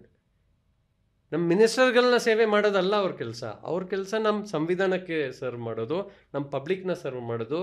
ಕೆಲಸ ಯಾವ್ದು ಸರಿ ಇದೆಯೋ ಅದನ್ನು ಮಾಡಬೇಕಂತ ಇದು ಯಾವುದೂ ಕಾಣಿಸ್ತಾ ಇಲ್ಲ ಈಗ. ಓಕೆ ಸಂದೀಪ್, ಈಗ ನೀವು ಹೇಳ್ತಾ ಇದ್ರಿ ಅರ್ಲಿ 2000 SM ಕೃಷ್ಣ BATF ಮಾಡಿದ್ರು ಅಂತ. ಆ ಥರ ಕೆಲವು ಪಬ್ಲಿಕ್ ಕನ್ಸಲ್ಟೇಷನ್ಸ್ಗೆ ನಾನು ಅಟೆಂಡ್ ಮಾಡಿದ್ದೀನಿ. Okay, again it is A sort of crude version of Singapore model ಅಂತ ಇಟ್ಕೊಳ್ಳೋಣ. ಅವತ್ತಲ್ಲಿ ಶುರು ಮಾಡಿದ್ದು ಇವತ್ತಿನವರೆಗೂ ಕೂಡ ಒಂದು ನಾವು ಸ್ಟೀಲ್ ಬ್ರಿಡ್ಜ್ ಮಾಡ್ತೀವಿ, ಅದು ಮಾಡ್ತೀವಿ, ಇದು ಮಾಡ್ತೀವಿ ಅಂತ ಅಂದಾಗ ಒಂದು ಆನ್ಲೈನು ಇವಾಗ ಅದನ್ನು ಒಂದು ಸಿಗ್ನೇಚರ್ ಕ್ಯಾಂಪೇನ್ ಒಪಿನಿಯನ್ ಅಂತ ಹೇಳ್ತಾರೆ. ಹಾಗಾದರೆ ಇದು ಒಂದು just name sake public consultation. All of us we know ಇಂಥ ಟೈಮ್ನಲ್ಲಿ ನೀವುಗಳು ಯಾವ ರೀತಿ ಒಂದು ಲೀಡ್ ತಗೋತೀರಾ? ಹೇಗೆ ನೀವು ಒಂದು public on behalf of communities, on behalf of public government ಜೊತೆಗೆ ಬ್ಯೂರೋಕ್ರಾಟ್ಸ್ ಜೊತೆಗೆ ನೆಗೋಷಿಯೇಟ್ ಮಾಡ್ತೀರಾ? See, we always ask for implementation of our constitution. ಅಂದರೆ ನಾವು ಬೇರೆ ಯಾವುದು ಬೇಡ. ಈಗ ನೋಡಿ, BATF ತಪ್ಪೆ, ಆವಾಗ ಸಂವಿಧಾನದಲ್ಲಿ ಆಲ್ರೆಡಿ ಇತ್ತು. ಎಸ್ ಎಂ ಕೃಷ್ಣ ಅವರು ಚೀಫ್ ಮಿನಿಸ್ಟರ್ ಆಗಿದ್ದು ಯಾವಾಗ 90s ಅಲ್ವಾ, ಅಷ್ಟರಲ್ಲಿ ಕಾನೂನು ಬಂದಿದ್ದಿತ್ತು. ಹಾಂ, the problem in our city is there are lot of people ಹಣದ ಇನ್ಫ್ಲೂಯೆನ್ಸ್ ಇಂದ ಬರ್ತಾರೆ. ಈಗ ದೊಡ್ಡ IT ಕಂಪ್ನಿಗಳದ್ದು ಅಥವಾ ಬೇರೆ ಕಂಪ್ನಿಗಳದ್ದು, because they have money, they have a lot of sway on the government. Informal influence ಇರುತ್ತೆ. ಅವ್ರು ಬಂದ್ಬಿಟ್ಟು ಏನೇನೋ ಹೇಳ್ಕೊಟ್ಬಿಡ್ತಾರೆ, ಅವ್ರಿಗೆ ಗೊತ್ತಿರಲ್ಲ, ಹೆಸರುಗಳು ತಗೊಳ್ಳಲ್ಲ. But even now you can see the CEO of some company will host the chief minister in our house and then they will ask some silly demands and the chief minister will say yes and come back. ಅದೇ ರೀತಿ ಯಾರೋ ಈಗಿನ deputy chief minister ಅವರು DK Shivakumar ಅವರು ಅದೇ ಮಾಡಿದ್ದು. ಅವ್ರು ಬಂದ ತಕ್ಷಣ, as soon as he became the minister, he hosted some real estate lobby and a lot of IT company CEOs ಅವ್ರನ್ನೆಲ್ಲ ಯಾವುದೋ ಒಂದು ಮೀಟಿಂಗ್, ಬ್ರ್ಯಾಂಡ್ ಬ್ಯಾಂಗ್ಳೂರು ಮೀಟಿಂಗಲ್ಲಿ ಹೋಸ್ಟ್ ಮಾಡಿಬಿಟ್ಟು ಅದರಲ್ಲಿ ಒಬ್ಬರು ಯಾರೋ ಹೇಳಿಬಿಟ್ರು ಒಂದು ಟನಲ್ ರೋಡ್ ಮಾಡಿ ಸಿಂಗಾಪುರಲ್ಲಿದೆ ಅಂತ. ಇವ್ರು ತಗೊಂಡ್ಬಿಟ್ರು, ಇವ್ರು ಅದ್ರ ಹಿಂದೆ ಬಿದ್ದುಬಿಟ್ಟಿದ್ದಾರೆ. ನಮ್ಮ ಸಿಟಿಯಲ್ಲಿ ಎಷ್ಟು ಮಟ್ಟಿಗೆ ಬೇಸಿಕ್ ಇನ್ಫ್ರಾಸ್ಟ್ರಕ್ಚರ್ ಹಾಳಾಗ್ಬಿಟ್ಟಿದೆ ಅಂದರೆ, we need money to set it right. Our basic infrastructure, basic roads, basic sewage, basic water supply, basic footpath, ಇವೆಲ್ಲ ಸರಿ ಮಾಡೋಕ್ಕೆ ನಮ್ಗೆ ದುಡ್ಡು ಬೇಕು. ಇಲ್ಲ, ಅದಕ್ಕೆಲ್ಲ ದುಡ್ಡು ಕೊಡಲ್ಲ.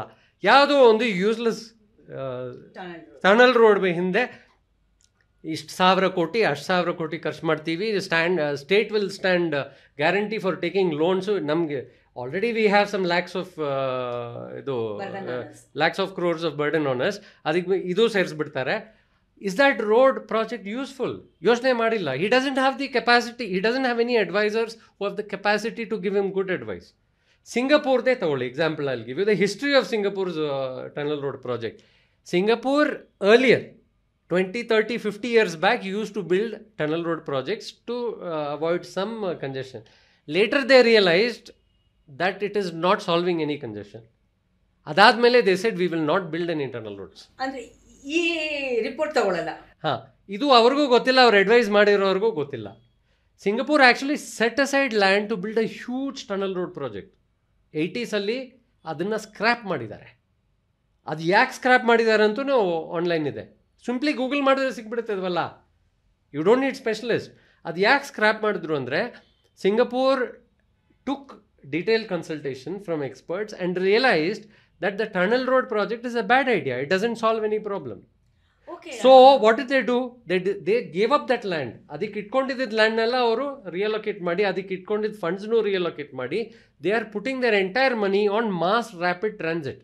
ಮಾಸ್ ರ್ಯಾಪಿಡ್ ಟ್ರಾನ್ಸಿಟ್ ಏನಂದರೆ rail base project, metro, suburban rail, ಇಂಥದ್ದು ಮೇಲೆ ಹಾಕ್ತಾ ಇದ್ದಾರೆ. ಅವ್ರೇನು ಹೇಳ್ತಾ ಇದ್ದಾರೆ? ಈ roads will not solve the congestion problem, tunnels will not solve the congestion problem, flyovers will not solve the congestion problem. We need mass transit and we should prevent people from using private transport. ಅದಕ್ಕೆ ಈಗ ಸಿಂಗಪೂರಲ್ಲಿ ಅವರು cess ಹಾಕಿದ್ದಾರೆ, tax ಹಾಕಿದ್ದಾರೆ. Not only tax, ಅದು ಕೋಟಾ ಇದೆ ಈಗ. ಆ ಇಡೀ ನಗರದಲ್ಲಿ ಇಷ್ಟೇ maximum number of vehicles allowed. ಈಗ ನಿಮಗೆ ನೀವು ಲೈಸೆನ್ಸ್, ಹಳೆ ಲೈಸೆನ್ಸ್ ರಾಜ್ ಇತ್ತಲ್ಲ ನಮ್ಮದು, ಅದೇ ರೀತಿ ಅಪ್ಲೈ ಮಾಡಬೇಕು ಕಾರ್ ಓನರ್ಶಿಪ್ಗೆ. ಅದನ್ನ ತಗೊಂಡು ಕಾರ್ದು ಪ್ರೈಸು ಬಂದ್ಬಿಟ್ಟು it's almost double over there than any other place in the world. Why? They have very high taxation. ಎಷ್ಟು ಮಟ್ಟಿಗೆ ಅವರು ಕಾರ್ ಓನರ್ಶಿಪ್ ಪ್ರಿವೆಂಟ್ ಮಾಡ್ಬೋದು ಅಷ್ಟು ಮಟ್ಟಿಗೆ ಪ್ರಿವೆಂಟ್ ಮಾಡ್ತಾರೆ. ನಾವು ನಿಮಗೆ ಒಳ್ಳೆ ಮಾಸ್ ಟ್ರಾನ್ಸಿಟ್ ಕೊಡ್ತೀವಿ, ಒಳ್ಳೆ ಮೆಟ್ರೋ ಕೊಡ್ತೀವಿ, ಒಳ್ಳೆ ಬಸ್ ಸೌಲಭ್ಯ ಕೊಡ್ತೀವಿ, ಒಳ್ಳೆ ಲಾಸ್ಟ್ ಮೈಲ್ ಕನೆಕ್ಟ್ ಕೊಡ್ತೀವಿ. ಅದಾದಮೇಲೆ ನಿಮ್ಗೆ ಕಾರ್ ತಗೊಳ್ಬೇಕಾ ನಿಮ್ಮ ಅಹಂಕಾರದಿಂದ? ಹಂಗಾದ್ರೆ ಡಬಲ್ ಕೊಡಿ, ನೀವು ಲೈಸೆನ್ಸ್ಗೆ ಕಾಯಿರಿ. ಇಷ್ಟೇ ಅಲೌ ಮಾಡೋದು ನಮ್ಮ ನಗರದಲ್ಲಿ. ಅದಕ್ಕೆ ಸಿಂಗಪೂರ್ ಆಗಿದೆ. They have logical flow of thought, they have proper planning, they have proper capacity building and they have proper governance. ನಮ್ಮ ಬೆಂಗಳೂರಲ್ಲಿ ಇದು ಯಾವುದೂ ಇಲ್ಲ. Who is that fool who advise the deputy chief minister? ಅದ್ಯಾವುದೋ real estate company ಅವನಂತೆ. ಅವ್ರಿಗೇನು ಈ ಥರ ಒಂದು ಪ್ರಾಜೆಕ್ಟ್ ಆಗಿಬಿಟ್ರೆ ಅವ್ರ ಪ್ರಾಜೆಕ್ಟ್ ಸಿಗತ್ತೆ ಅಂತ ಆಸೆ ಇಟ್ಕೊಂಡು ಏನೋ ಮಾಡಿಸಿದ್ದಾರೆ ಅವರು. In collusion they will get the project also. The problem is they said Singapore ಜನ ಅದಕ್ಕೆ ಮಾಡ್ತಾ ಇರೋದು. ಹಂಗಾರೆ ಸಿಂಗಪೂರ್ ಈಗ ಮಾಡ್ತಾ ಇರೋದು, they are discouraging it. Why they are not doing that? I am damn sure Sandeep, ಈ ಒಂದು explanation definitely you had with bureaucrats as well as so-called concerned minister. ಅವರು ಹೇಗಿತ್ತು? No, see, we are unable to have any discussion with the concerned ministers because if you try to get an appointment with Mr. DK Shivakumar, you can't get. it is nearly impossible to meet him. Not only DK, even otherwise Any other ministers. Yeah, it's become a joke. Like every time we try to have some engagement on, say, Nagarpalika Act, on this tunnel project or anything like that, we are unable to meet them. So through social media we post a whole lot of information, we're hoping that at least they get educated to social media. Even that is not happening. We are holding some consultations in the public domain now. We are trying to have them in the coming days, where we will showcase detailed information on why this entire planning process is wrong, why this institution building is not happening in our city, therefore the city is crumbling. ಈ ನಮ್ಮ ನಗರಕ್ಕೆ ಎಷ್ಟು ಹಾನಿಕಾರಕವಾಗಿದೆ ಈ ಥರ ಒಂದು ಅನ್ಪ್ಲಾನ್ development ಆಗ್ತಾ ಇರೋದು, ಮತ್ತು ಈ ರೀತಿ ತಪ್ಪು ಪ್ರಾಜೆಕ್ಟ್ಗಳನ್ನ ತಗೊಳ್ಳೋದು, ಮತ್ತು ಎಲ್ಲ ದುಡ್ಡು ಹೋಗ್ಬೇಕು ಅಲ್ಲಿ ಹೋಗ್ತಾ ಇಲ್ಲ, ಬೇರೆ ಅನ್ವಾಂಟೆಡ್ ಏರಿಯಾಸಲ್ಲಿ ದುಡ್ಡು ಹಾಕ್ತದ್ದು, ಈ ಪೂರ್ ಡಿಸಿಷನ್ ಮೇಕಿಂಗು ಮತ್ತು ಪೂರ್ ಗವರ್ನೆನ್ಸು. ಈಗ ನೋಡಿ, ಈ ಬೆಂಗಳೂರಲ್ಲಿ ಈಗ ನಡೀತಾ ಇರೋದೆಲ್ಲ ಲಾಲೆಸ್ನೆಸ್ಸು. ಬಿಲ್ಡಿಂಗ್ ಪ್ಲಾನ್ ಅಪ್ರೂವಲ್ ಇಲ್ಲದೆ ಬಿಲ್ಡಿಂಗ್ ಕಟ್ತಾರೆ. ಅದು ನಾವು ಅನ್ಕೊಳ್ತೀವಿ ಯಾವುದೋ ಒಂದು ಬಿಲ್ಡಿಂಗ್ ಆಯ್ತಲ್ಲ, ಒಂದು ಬಿಲ್ಡಿಂಗ್ ಅಲ್ಲ, ಒಂದು ಏರಿಯಾದಲ್ಲಿ ಪೂರ್ತಿ ಎಲ್ಲ ಅನ್ಪ್ಲಾನ್ ಡೆವಲಪ್ಮೆಂಟ್ ಅನ್ಕೊಳ್ಳಿ, ಏನಾಗುತ್ತೆ? ಹಾಂ, ಆ ಏರಿಯಾಗೆ ಏನಾಗುತ್ತೆ? ಆ ಕೆಪಾಸಿಟಿ ಆ ಏರಿಯಾಗೆ ಇರೋದು 1000-2000 ಜನ ಇರೋಕ್ಕೆ, ಅಲ್ಲಿ ಬಂದ್ಬಿಟ್ಟು 25,000 50,000 ಜನ ಬಂದು ನಿಂತ್ಕೊಂಡ್ಬಿಟ್ರೆ ಏನಾಗುತ್ತೆ? ಏರಿಯಾಗೆ ಎಮ್ಯುನಿಟೀಸ್ ಏನಾಗುತ್ತೆ? ರಸ್ತೆ ಏನಾಗುತ್ತೆ? ಪಾರ್ಕಿಂಗ್ ಏನಾಗುತ್ತೆ? ಕಮರ್ಷಿಯಲೈಸೇಷನ್ ಏನಾಗುತ್ತೆ? ನೀರಿನ ವ್ಯವಸ್ಥೆ ಏನಾಗುತ್ತೆ? ಸುವೇಜಿನ ವ್ಯವಸ್ಥೆ ಏನಾಗುತ್ತೆ? ಎಲೆಕ್ಟ್ರಿಸಿಟಿ ಎಲ್ಲ ಇಂಟರ್ಲಿಂಕ್ಡ್. ಅದಕ್ಕೆ ಹೇಳೋದು ಡೆವಲಪ್ಮೆಂಟ್ಗೆ ಪ್ಲಾನಿಂಗ್ ಬೇಕಂತ. ಈ ಅನ್ಪ್ಲಾನಿಂಗ್ ಡೆವಲಪ್ಮೆಂಟ್ ಇಂದ ಇಡೀ ನಗರನೇ ಸ್ಲಮ್ ಆಗ್ತಾ ಇದೆ. ಇದಕ್ಕೆ ಆಗೋಗಿದೆ ಮತ್ತೆ ಇನ್ನೂ ಹಾಳಾಗ್ತಿದೆ. This is just the beginning. So ಇದರಿಂದ ಏನಾಗುತ್ತೆ ನಮ್ಮ ನಗರಿಗೆ? ಯೋಚನೆ ಇದೆ. ಇದ್ರ ಜೊತೆಗೆ ಒಂದು ಮೈಗ್ರೇಷನ್ ಮತ್ತೆ in the name of development ಕೊಡ್ತಾ ಇರೋದು ಅಲ್ವಾ? ಅದೇ ನೀವು ಮೊದಲು ನೀವು ಹೇಳ್ತಾ ಇದ್ರಲ್ಲ, ಬೆಂಗಳೂರು ಇಸ್ ಸ್ಟಾರ್ ಸಿಟಿ ಇದು ಅಂತಲ್ಲ, ಅವಾಗ ನನ್ನ ಮನಸ್ಸಲ್ಲಿ ಹೊಳಿತಾ ಇದ್ದಿದ್ದು this is a big mistake ಅಂತ. ಯಾಕೆ?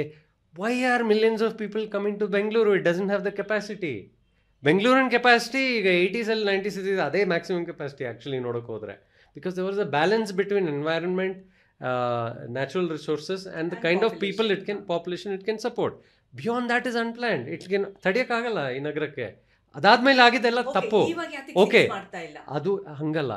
ಅದು the government, this is a failure not only of the city government, it is also a failure of the state government. It is also a failure of the national government, Indian government. ಯಾಕೆ? Why all IT development is happening only in Bengaluru? Why it should happen? No, why is it not happening throughout India? ನಮ್ಮ ಪ್ರಶ್ನೆ ಇದು. Why is not development happening in all the towns and cities of India? Why is it not happening in the second tier 2, tier 3 cities of India? ಗುಲ್ಬರ್ಗಾದಲ್ಲಿ ಇರೋರಿಗೆ, ಮೈಸೂರಲ್ಲಿ ಇರೋರಿಗೆ, ಅಥವಾ smaller towns and cities ಅಲ್ಲಿ why can't you have IT capital? During Covid ಅಲ್ಲಿ ನೋಡಿದ್ವಲ್ಲ, ಇಲ್ಲಿಂದ migrant workers ಎಲ್ಲೆಲ್ಲಿವರೆಗೂ ನಡ್ಕೊಂಡು ಹೋಗ್ತಾರಲ್ಲ, that itself is an indication ಒಂದು ಕಡೆ ಕಾನ್ಸಂಟ್ರೇಟ್ ಆಗಿದೆ ಅಂತ. ಸೊ ನೀವೀಗ this is a big failure of state government and central government, that growth is happening in a very skewed fashion. ಒಂದು ಕಡೆ ಮಾತ್ರ ಆಗ್ತಾ ಇದೆ. ಆ ಡಿಸ್ಟ್ರಿಬ್ಯೂಟೆಡ್ ಡೆವಲಪ್ಮೆಂಟ್ ಯಾಕೆ ಆಗ್ತಾ ಇಲ್ಲ? Behind this there is a lot of vested interest. ನಾನು ಹೇಳ್ತೀನಿ ಯಾಕೆ. They are not interested in developing all of the state. ಯಾಕೆ? ಅದು ಯಾಕಂದ್ರೆ this all these real estate mafias, they are all involved with this ministers. ಅವ್ರಿಗೆ ಇಲ್ಲಿ ಬೆಂಗಳೂರಲ್ಲಿ growth ಇದೆಯಲ್ಲ, ಇಲ್ಲೇ ದುಡ್ಡು ಹಾಕ್ಬಿಟ್ಟು ಇಲ್ಲೇ ದುಡ್ಡು ಹೇಳ್ಕೊಬೇಡ. What type of growth in Bengaluru ಆಗಿದ್ರೆ? ಎಕ್ಸ್ಟ್ರೀಮ್ ಗ್ರೋತ್ ಅಲ್ವಾ ಇದು. ಇಲ್ಲಿ ರಿಯಲ್ ಎಸ್ಟೇಟ್ ಮಾಫಿ ಯಾಕೆ ಇಷ್ಟು ಪವರ್ಫುಲ್ ಆಗಿದೆ? Because they will take one part of area, they will develop it very fast and they will violate all the laws and they sell it at very high prices. This is possible when there is a boom. ಈ ಬೂಮ್ಗಳು ಒಂದು ಕಡೆ ಆಗ್ತಾ ಇರೋದ್ರಿಂದ all these vested interest ಮಾಫಿಯಾಗಳೆಲ್ಲ ಬಂದ್ಬಿಟ್ಟು they are playing their games. They are funding all these politicians. ಈ ಏನು ಹೇಳೋದು, ಒಂಥರ ನೆಕ್ಸಸ್ ಇದೆಯಲ್ಲ, ಈ ನೆಕ್ಸಸ್ಸಿಂದ ನಮ್ಮ ನಗರ ಒಂದು it is not even developing in desired fashion, at the same time it is getting destroyed and the rest of the state is suffering. Papa, people have to displace themselves from different parts of this state and to come to one city and then suffer in the slum. Iga Bangalore has become a slum. Nobody gets decent housing. There is no decent air quality. There is no decent amenities. So ಅವರು ಒಳ್ಳೆ ಒಳ್ಳೆ ಏರಿಯಾಸಿಂದ ಬರ್ತಾರೆ, ಇಲ್ಲಿ ಬಂದ್ಬಿಟ್ಟು ಸಾಯ್ತಾರೆ. ಯಾವುದೋ ಒಂದು ಈಗ ಮ್ಯಾಕ್ಸಿಮಮ್ ಬೆಂಗಳೂರಲ್ಲಿ ಕಾಣ್ಬರ್ತಾ ಇರೋದು ಒಂದು ಈ PG ಸ್ಲಮ್ಗಳು. PG ಸ್ಲಮ್ಗಳಂದರೆ ಒಂಥರ ಜೈಲ್ಗಳ ಥರ. In very horrible conditions they have to live. ಎಲ್ಲಿಂದೋ ಬರ್ತಾರೆ, ಇಲ್ಲಿ ಬಂದ್ಬಿಟ್ಟು ಈ ಥರ low quality of life they have to live. And somehow why because there is no proper spread of development. ಇಲ್ಲೇ ನಡೀತಾ ಇರೋ ಡೆವಲಪ್ಮೆಂಟ್ನ the government can disincentivise growth in Bengaluru. ಇಲ್ಲಿ ನಡೀತಾ ಇರೋಗೆ ಹೈ ಟ್ಯಾಕ್ಸೇಷನ್ ಮಾಡಿ, ನೀವು ಹೋಗ್ಬಿಟ್ಟು ಮೈಸೂರಲ್ಲಿ ಒಂದು ಸೆಂಟರ್ ಹಾಕಿ, ಗುಲ್ಬರ್ಗದಲ್ಲಿ ಒಂದು ಸೆಂಟರ್ ಹಾಕಿ, ದಾವಣಗೆರೆಯಲ್ಲಿ ಒಂದು ಸೆಂಟರ್ ಹಾಕಿ, ಅಲ್ಲಿ ಹಾಕಿದ್ರೆ ನಿಮಗೆ ಟ್ಯಾಕ್ಸ್ ಎಕ್ಸಮ್ಷನ್ಸ್ ಕೊಡೋಣ, ಜಾಗನೂ ಫ್ರೀ ಆಗಿ ಕೊಡೋಣ. ಆ ರೀತಿ ಪಾಲಿಸಿ ಕರೆಕ್ಷನ್ಸ್ ಮಾಡಿದ್ರೆ ಎಲ್ಲ ಕಡೆನೂ ಆಗುತ್ತೆ. ಅಲ್ಲೂ ಆ ಕಡೆನೂ ಆಗ್ತಾ ಇದೆಯಲ್ಲ. ಆದರೆ it is not happening enough. No, if Bangalore is growing crazily, ಈ ಥರ ಅನ್ವಾಂಟೆಡ್ ಗ್ರೋತ್ ಆಗ್ತಾ ಇದ್ರೆ it is not happening sufficiently ಅಂತ. ಅಲ್ಲೆಲ್ಲ ಚೆನ್ನಾಗಿ ಡೆವಲಪ್ಮೆಂಟ್ ಆದರೆ, ಆ ರೀತಿ ಪಾಲಿಸಿಗಳನ್ನ ಅಮೆಂಡ್ಮೆಂಟ್ ಮಾಡಿದ್ರೆ ಜನನೂ ಇಷ್ಟು ಬರಬೇಕಾಗಿಲ್ಲ. People can live in their own areas. ಅವ್ರ ಗ್ರಾಮಗಳ ಹತ್ರ, ಅವ್ರವ್ರ ಟೌನ್ಗಳ ಹತ್ರ, ಅಲ್ಲೇ ಎಲ್ಲ ಡೆವಲಪ್ಮೆಂಟ್ ಬಂದರೆ ಡಿಸೆಂಟ್ರಲೈಸ್ ಆಗುತ್ತೆ, ಎಕನಾಮಿಕ್ ಗ್ರೋತು ಆಗುತ್ತೆ, ಅಲ್ಲಿ ಜನರಿಗೆ ಒಳ್ಳೆ ಇದು ಬರುತ್ತೆ ಅಲ್ವಾ. ನಮ್ಮ ಕನ್ನಡದವ್ರಿಗೆ ಪ್ರಾಪರ್ ರೂರಲ್ ಕರ್ನಾಟಕ, ರೂರಲ್ ಅಥವಾ ಕನ್ನಡ ಪ್ರಾಪರ್ ಪಾಪ್ಯುಲೇಷನ್ಗೆ ಇದು ಹೋಗ್ತಾ ಇಲ್ಲ. Why you people are not reaching Kannada ಅಥವಾ ಲೋಕಲೈಟ್ಸ್? ನಾವು ಪ್ರತಿಯೊಬ್ಬರು ಇಂಡಿವಿಜುವಲ್ಸೇ. ನಾವು ಸ್ವಲ್ಪ ಜನರ ಜೊತೆ ಸೇರ್ಕೊಂಡ್ಬಿಟ್ಟು ನಾವು ಒಂದು ಮಟ್ಟಿಗೆ ಸ್ವಲ್ಪ ಇನ್ಫಾರ್ಮೇಷನ್ನೆಲ್ಲ ಬೆಳೆಸ್ಕೊಂಡು ಅದನ್ನು ಸ್ವಲ್ಪ ಪ್ರಚಾರ ಮಾಡೋ ನಾವೊಂದು ಶ್ರಮ ಪಡ್ತೀವಿ ಅಷ್ಟೇ. These are all disorganised efforts ಅಲ್ವಾ. It is not institutionalised. The capacity exist with government, but government doesn't have direction. ಅವ್ರಿಗೆ ಕರೆಕ್ಟ್ ಅಡ್ವೈಸ್ ಸಿಗ್ತಾ ಇಲ್ಲ, ಕರೆಕ್ಟ್ ಡೈರೆಕ್ಷನ್ ಸಿಗ್ತಾ ಇಲ್ಲ, ಮತ್ತು ಅವರೇ ಅವ್ರ ಕಾನೂನುಗಳನ್ನ ಉಲ್ಲಂಘನೆ ಮಾಡ್ತಾರೆ ಅಥವಾ ಅವ್ರು ಫಾಲೋ ಮಾಡ್ತಾ ಇಲ್ಲ. If they see the maximum that can happen if government itself builds capacity, they should hire urban planners, they should set up a metropolitan planning committee. ಇದೆಲ್ಲ ಆದರೆ ಕರೆಕ್ಟಾಗಿ ಗೌರ್ಮೆಂಟ್ ಒಳಗಡೆನೇ ಇನ್ಸ್ಟಿಟ್ಯೂಷನಲೈಸ್ ಆಗಿಬಿಡುತ್ತೆ. ಅದು ಯಾರೂ ಮಾಡ್ತಾ ಇಲ್ಲ. ನಾವು if you ask me why ಸ್ಥಳೀಯ ಜನರಿಗೆ ಮತ್ತು other population are not aware of this issues, largely ಇದು ಎಡ್ಯುಕೇಷನ್ ಪ್ರಾಬ್ಲಮ್. ಇದು ನಮ್ಮ ಎಡ್ಯುಕೇಷನ್ ಸಿಸ್ಟಮ್ ಇದೆಯಲ್ಲ, ಇಟ್ ಇಸ್ ಇಲ್ಲ, let us not talk about our education system and school system. ಈಗ ಅಲ್ಲಿಂದಾನೇ ಶುರು ಆಗೋದು. ಅಲ್ಲೇ ಅದೇ ಇವಾಗ ಒಂದು ICU ನಲ್ಲಿ ಇದೆ. ಹಾಗಾಗಿ ನಾವು ಎಜುಕೇಷನ್ ಇಲ್ಲ, ನಿಜ ಹೇಳಬೇಕಾದ್ರೆ that is the most, if you want to solve all the problems of the country, ನಮ್ಮ ಎಜುಕೇಷನ್ ಸಿಸ್ಟಮ್ ಇಂದಾನೇ ಶುರು ಮಾಡಬೇಕು. ನಾವೀಗ ಬೆಳೆಸ್ಕೊಂಡಿರೋ education system, it is a colonial system of education set up by the British 200 years back to propagate their colonialism. ಅದಕ್ಕೆ ಎಂಥ ಜನ ಬೇಕಿತ್ತು ಅವ್ರಿಗೆ? Clerk class, slave class. So ಆ ಎಜುಕೇಷನ್ ಸಿಸ್ಟಮ್ಮು ಹೆಂಗೆ ಹಾಳಾಗಿದೆ ಅಂದರೆ ಅದು ನಮ್ಮನ್ನೆಲ್ಲ ಹಾಳು ಮಾಡ್ತಾ ಇದೆ. It is a classroom based system. It locks up children inside a jail call classroom for 15-20 years. Children are not allowed to think, they are not allowed to observe, they are not allowed to ask questions, they are not allowed. ಅದು ಬರೀ ಕೂತ್ಕೊಂಡು ಮಗ್ ಮಾಡಪ್ಪ ಅಂತ ಆ ಒಂದು slave system ಬೆಳೆಸ್ತಾರೆ. ಈ ನಾಯಿಗಳನ್ನ ಬೆಳೆಸ್ದಂಗೆ, you know, they train to follow bell ಹೊಡೆದಾಗ ಓಡ್ಬಾ, ಬೆಲ್ ಹೊಡೆದಾಗ ಓಡೋಗು. So the problem is people don't do independent research, they don't study, and the biggest damage is when you bring up children in these classrooms, they get cut off from their immediate environment, immediate society. ನಮ್ಮ ಏನು ಹೇಳೋದು, ನಮ್ಮ ಸುತ್ತಮುತ್ತ ಇರೋ ಪರಿಸರ ಮತ್ತು local wisdom ಅಂತ ಹೇಳ್ತೀವಲ್ಲ ನಾವು, ನಮಗಿಂತ ಮೊದಲು ಜನ ಏನು ಮಾಡಿದ್ದಾರೆ ಅದನ್ನು ಹೆಂಗೆ ಬೆಳೆಸ್ಕೊಂಡು ಹೋಗ್ಬೋದು, ಅದೆಲ್ಲ ಕಳೆದೋಗುತ್ತೆ. ಲೋಕಲ್ ವಿಸ್ಡಮ್ ಹಾಳಾಗ್ಬಿಟ್ಟಿದೆ. ಸೊ ನಮಗೆ ಈಗ ಎಂಥ ಪರಿಸ್ಥಿತಿ ಬಂದಿದೆ ಅಂದರೆ, ನಮ್ಮ ಸ್ಕೂಲಲ್ಲಿ ಮಕ್ಕಳನ್ನ ಓದಿಸ್ಬಿಟ್ರೆ ಅವ್ರ ಬಾಡಿ ಇಲ್ಲಿರುತ್ತೆ, ತಲೆ ಇರೋದು ಇನ್ನೆಲ್ಲೋ. ಇಲ್ಲಿಗೂ ಯಾವುದು ಉಪಯೋಗ ಬರಲ್ಲ, ಬೇರೆ ಎಲ್ಲಿಗೂ ಉಪಯೋಗ ಬರಲ್ಲ. And some people we only excel at jobs. ಇದು ಬರೀ ಕೆಲಸ ಹುಡುಕೋಕೆ ಹೆಲ್ಪ್ ಮಾಡುವಂಥ ವ್ಯವಸ್ಥೆ ಆಗಿಬಿಟ್ಟಿದೆ. ಓಕೆ ಸಂದೀಪ್, ಇವಾಗ ನಿಮ್ಮ ಲಿಮಿಟೇಷನ್ಸಲ್ಲಿ ಎಷ್ಟರ ಮಟ್ಟಿಗೆ ಜನರಿಗೆ ನೀವು ಎಜುಕೇಟ್ ಮಾಡೋಕ್ಕಾಗಿದೆ? ಇಲ್ಲ ಅಂತ ಹೇಳೋಕ್ಕಾಗಲ್ಲ. ಬಿಕಾಸ್ ನಾನು ನಿಮ್ಮ ಸಿವಿಕ್ ಗ್ರೂಪ್ದು, ಸಿವಿಲ್ ಆ್ಯಕ್ಟಿವಿಸ್ಟ್ ಗ್ರೂಪ್ದು ನಾನು ತುಂಬ ಕ್ಲೋಸ್ಲಿ ವಾಚ್ ಮಾಡ್ತಾ ಇದ್ದೀನಿ. ತುಂಬ ಜನ ಕೀಬೋರ್ಡ್ ಆ್ಯಕ್ಟಿವಿಸ್ಟ್ಗಳು ಇದ್ದಾರೆ ಮತ್ತು ಫಿಸಿಕಲಿ ಕೂಡ ಇನ್ವಾಲ್ವ್ ಆಗಿರೋರು ತುಂಬ ಜನ ಇದ್ದಾರೆ. ಬಟ್ ಫ್ಯಾಕ್ಟರ್ ಬರುತ್ತೆ ಇಲ್ಲಿ, ರಿಸಲ್ಟ್ ಹೇಗೆ ಬರುತ್ತೆ? Of course you are getting public support, no doubt in it. ಆದರೆ ಎಲ್ಲಿ ರಿಸಲ್ಟ್ ಬರಬೇಕು ಅದು ಮೋಸ್ಟ್ ಇಂಪಾರ್ಟೆಂಟ್ ಆಗುತ್ತೆ. ಅದಕ್ಕೆ ನೀವೇನು ಸ್ಟ್ರಾಟಜಿ ಹಾಕಿದ್ದೀರಾ? ನೀವು ಕೇಳಿದೆಲ್ಲ ತುಂಬ ಮುಖ್ಯವಾದ ಪ್ರಶ್ನೆಗಳು. ಒಂದು, to begin with, frankly I don't consider myself an activist. ನಾನು ನಮ್ಮನ್ನು ಒಂದು ಆ್ಯಕ್ಟಿವಿಸ್ಟ್ ಅಂತ ನೋಡ್ತಾ ಇಲ್ಲ. I consider myself as a citizen. ನಾನೊಬ್ಬ ನಾಗರಿಕ ಅಷ್ಟೇ. ಇದು ಏನ್ಷಿಯಂಟ್ ಗ್ರೀಕ್ ಹೋದರೆ there is a very interesting analogy. It says that if you are involved in public life you are a citizen, if not you are useless ಅಂತ. ಪ್ರಜಾಪ್ರಭುತ್ವ ಅಂತೆಲ್ಲ ಹೇಳ್ಕೊಳ್ತೀವಿ ನಾವು, ಅದು ಬರೀ ವೋಟ್ ಹಾಕೋದಲ್ಲ, ಅದು ಪ್ರತಿದಿನ ಇನ್ವಾಲ್ವ್ಮೆಂಟ್ ಇರಬೇಕು ಒಬ್ಬ ನಾಗರಿಕನದು. ಅವಾಗಲೇ ಡೆಮೋಕ್ರಸಿ ವರ್ಕ್ ಆಗೋದು. ಇಲ್ಲೇನಾಗ್ಬಿಟ್ಟಿದೆ, ನಮ್ಮೆಲ್ರಿಗೂ ಒಂದು ತಪ್ಪು ಕಲ್ಪನೆ ಕೊಟ್ಬಿಟ್ಟಿದ್ದಾರೆ. ನೀನು ನಾಗರಿಕ ಅಂದರೆ 5 ವರ್ಷದಲ್ಲಿ ಒಂದ್ಸರಿ ಬಂದು ವೋಟ್ ಹಾಕ್ಬಿಟ್ಟು ಹೋಗ್ಬಿಡ, ಆಮೇಲೆ ಏನು ಕೇಳಬೇಡ ಅಂತ ಆಗ್ಬಿಟ್ಟಿದೆ. That is the concept of democracy. ಜನರಿಗೆ ಅದನ್ನೊಂದು ಹಬ್ಬ ಮಾಡಿಬಿಟ್ಟು ಆಮೇಲೆ ಮನೆಗೆ ಹೋಗು, ಏನು ಕೇಳಬೇಡ ಅಂತ. ಅದು ನಮ್ಮ ಇದು ಪೊಲಿಟಿಷಿಯನ್ಸ್ ಮಾಡಿರೋದು, ಈ ಥರ ಒಂದು ತಪ್ಪು ಕಲ್ಪನೆ ಕೊಡೋದು. Actually citizenship is a daily involvement. But I am telling you, the problem let us frame it, then only you can find the solution. ಈಗ ಪ್ರಾಬ್ಲಮ್ ಫ್ರೇಮ್ ಮಾಡಬೇಕಂದ್ರೆ we have the wrong concept of citizenship.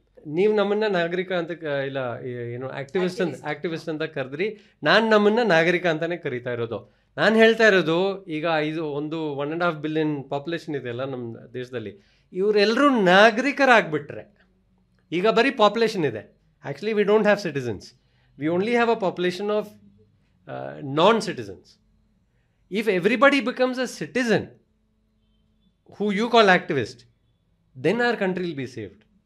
Because everybody gets involved in governance.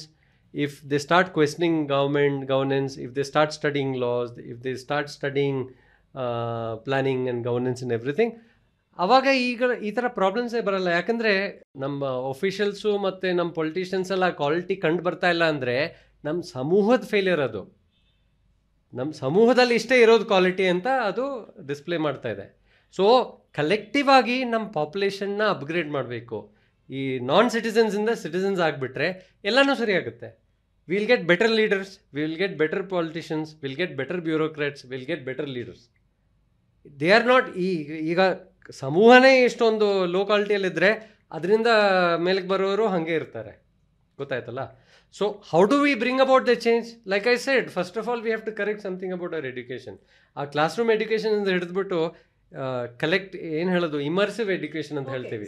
ವೆಸ್ಟಲ್ಲಿ ಆಗ್ತಿದೆ ಅದು. ಈಗ ವೆಸ್ಟಲ್ಲಿ ಅವ್ರು ನಮ್ಗೆ hopeless education system ಕೊಟ್ಟಿದ್ದು ಅವ್ರಿಗೆ ಬೇಕಾಗಿತ್ತು ಅವಾಗ ಅಂತ ಕೊಟ್ಬಿಟ್ಟು ಹೋಗ್ಬಿಟ್ಟವ್ರೆ. ಅವ್ರದೇ ದೇಶಗಳಲ್ಲಿ ಹೋಗ್ಬಿಟ್ರೆ ಅವ್ರು ಎಷ್ಟು ರಿಫಾರ್ಮ್ ಮಾಡಿದೆ ಅಂದರೆ, Finland is suppose to be number 1 in education. So coming back to our subject ಅಂತ ಹೇಳೋದಾದ್ರೆ, ಈಗ ಇನ್ ಬೆಂಗಳೂರು, ನಾವು ಬೆಂಗಳೂರು ಬಗ್ಗೆ ಮಾತಾಡ್ತಾ ಇದ್ದೀವಿ. Maximum say about 60 to 70 population migrant population ಇದೆ, ಔಟ್ಸೈಡರ್ಸ್ ಅಂತ ಹೇಳ್ಬೋದು. ಬಟ್ ಇಲ್ಲೇ ಅವರು ಸೆಟ್ಲ್ ಆಗಿ ಟ್ಯಾಕ್ಸ್ ಪೇಯರ್ಸ್ ಆಗಿದ್ದಾರೆ. ಈಗ ಇಂಥ ಒಂದು ಗ್ರೂಪ್ಗೆ ಎಷ್ಟು ಎಮೋಷನಲ್ ಅಟ್ಯಾಚ್ಮೆಂಟ್ ಟುವರ್ಡ್ಸ್ ಬೆಂಗಳೂರು ಇರುತ್ತೆ, ಅವರಿಂದ ನಾವು ಏನು ಎಕ್ಸ್ಪೆಕ್ಟ್ ಮಾಡಬಹುದು ಇನ್ ದಿಸ್ ಪ್ರಾಸೆಸ್? ಇಲ್ಲ, ಇಮೋಷನಲ್ ಅಟ್ಯಾಚ್ಮೆಂಟ್ ನೋಡಿ, if people get engage in their communities. ಈಗ ನಾವು ಇರ್ತೀವೋ, ನಮ್ಮ ಪರಿಸರ ಸುತ್ತಮುತ್ತ ಇರೋ ಜನರ ಜೊತೆ ಎಲ್ಲ ಇನ್ವಾಲ್ವ್ಮೆಂಟ್ ಆಗಿಬಿಟ್ರೆ, ನಾವು ಅದು ನಮ್ಮ ಏರಿಯಾನೇ ಅಂತ ನಮ್ಮದೊಂದು ಇದಾಗ್ಬಿಡುತ್ತೆ ಕಲ್ಪನೆ. ನಾನೇ ಈಗ ಶಿಫ್ಟ್ ಆಗಿದ್ದೀನಿ ಬೆಂಗಳೂರಲ್ಲಿ, ಅಲ್ಲಿಂದ ಇಲ್ಲಿಗೆ. ಈಗ ಮೊದಲಿದ್ದ ಕಡೆಯಿಂದ ಈಗ ವೈಟ್ಫೀಲ್ಡ್ ಶಿಫ್ಟ್ ಆದಮೇಲೆ ಅಲ್ಲಿ ನಾನೊಬ್ಬ ಹೊಸ ಇದ್ದ. ಈಗ ನಾನು ಸಪೋಸ್ ಏನಾದರೂ ಡೆಲ್ಲಿನೋ ಕಲ್ಕತ್ತಾಗ ಹೋಯ್ತು ಅಂತಂದ್ರೆ, I respect that place because that is my karmabhoomi. Okay, but my emotional and family commitment ಇರೋದು ನನ್ನ ಊರಲ್ಲಿರುತ್ತೆ. ಆ ಒಂದು ಗ್ಯಾಪ್ ಇಲ್ಲಿ ಎಷ್ಟು ಮಟ್ಟಿಗೆ ಮೇಜರ್ ರೋಲ್ ಪ್ಲೇ ಮಾಡ್ತಾ ಇದೆ ಈ ತರ ಒಂದು ಕಲೆಕ್ಟಿವ್ ರಿಕ್ವೈರ್ಮೆಂಟ್ ಆ್ಯಂಡ್ ಅಜೆಂಡಾದಲ್ಲಿ? ನಾನೀಗ ವೈಟ್ಫೀಲ್ಡ್ ಅಲ್ಲಿ 2015 ಇಂದ ಇದ್ದೀನಿ. 2015 ಇಂದ ಈಗವರೆಗೂ ಒಂದು no I am sharing the experience of what is happening in Whitefield. ನಂದು ಮಾತ್ರ ಹೇಳ್ತಾ ಇಲ್ಲ. ನೀವು ಬ್ಯಾಂಗ್ಳೂರ್ದ 80% ಮೈಗ್ರೆಂಟ್ ಅಂತ ಹೇಳಿದ್ರಿ. Whitefield is almost 95% migrant. Extreme ಇದೆ ಅಲ್ಲಿ, ಬಿಕಾಸ್ IT ಬೂಮಿಂದ ಡೆವಲಪ್ ಆಗಿರೋ ಏರಿಯಾ ಅದು. ಅವ್ರ ಡೆವಲಪ್ಡ್ ಅಲ್ಲ, ಅನ್ಪ್ಲಾನ್ ಡೆವಲಪ್ ಆಗಿರೋ ಏರಿಯಾ. ಬಟ್ ಅಲ್ಲಿ ಮೆಜಾರಿಟಿ ನೀವು ಹೇಳ್ದಂಗೆ ಬೇರೆ ಕಡೆಯಿಂದ ಮೈಗ್ರೇಟ್ ಆಗಿ ಬಂದಿರೋರು.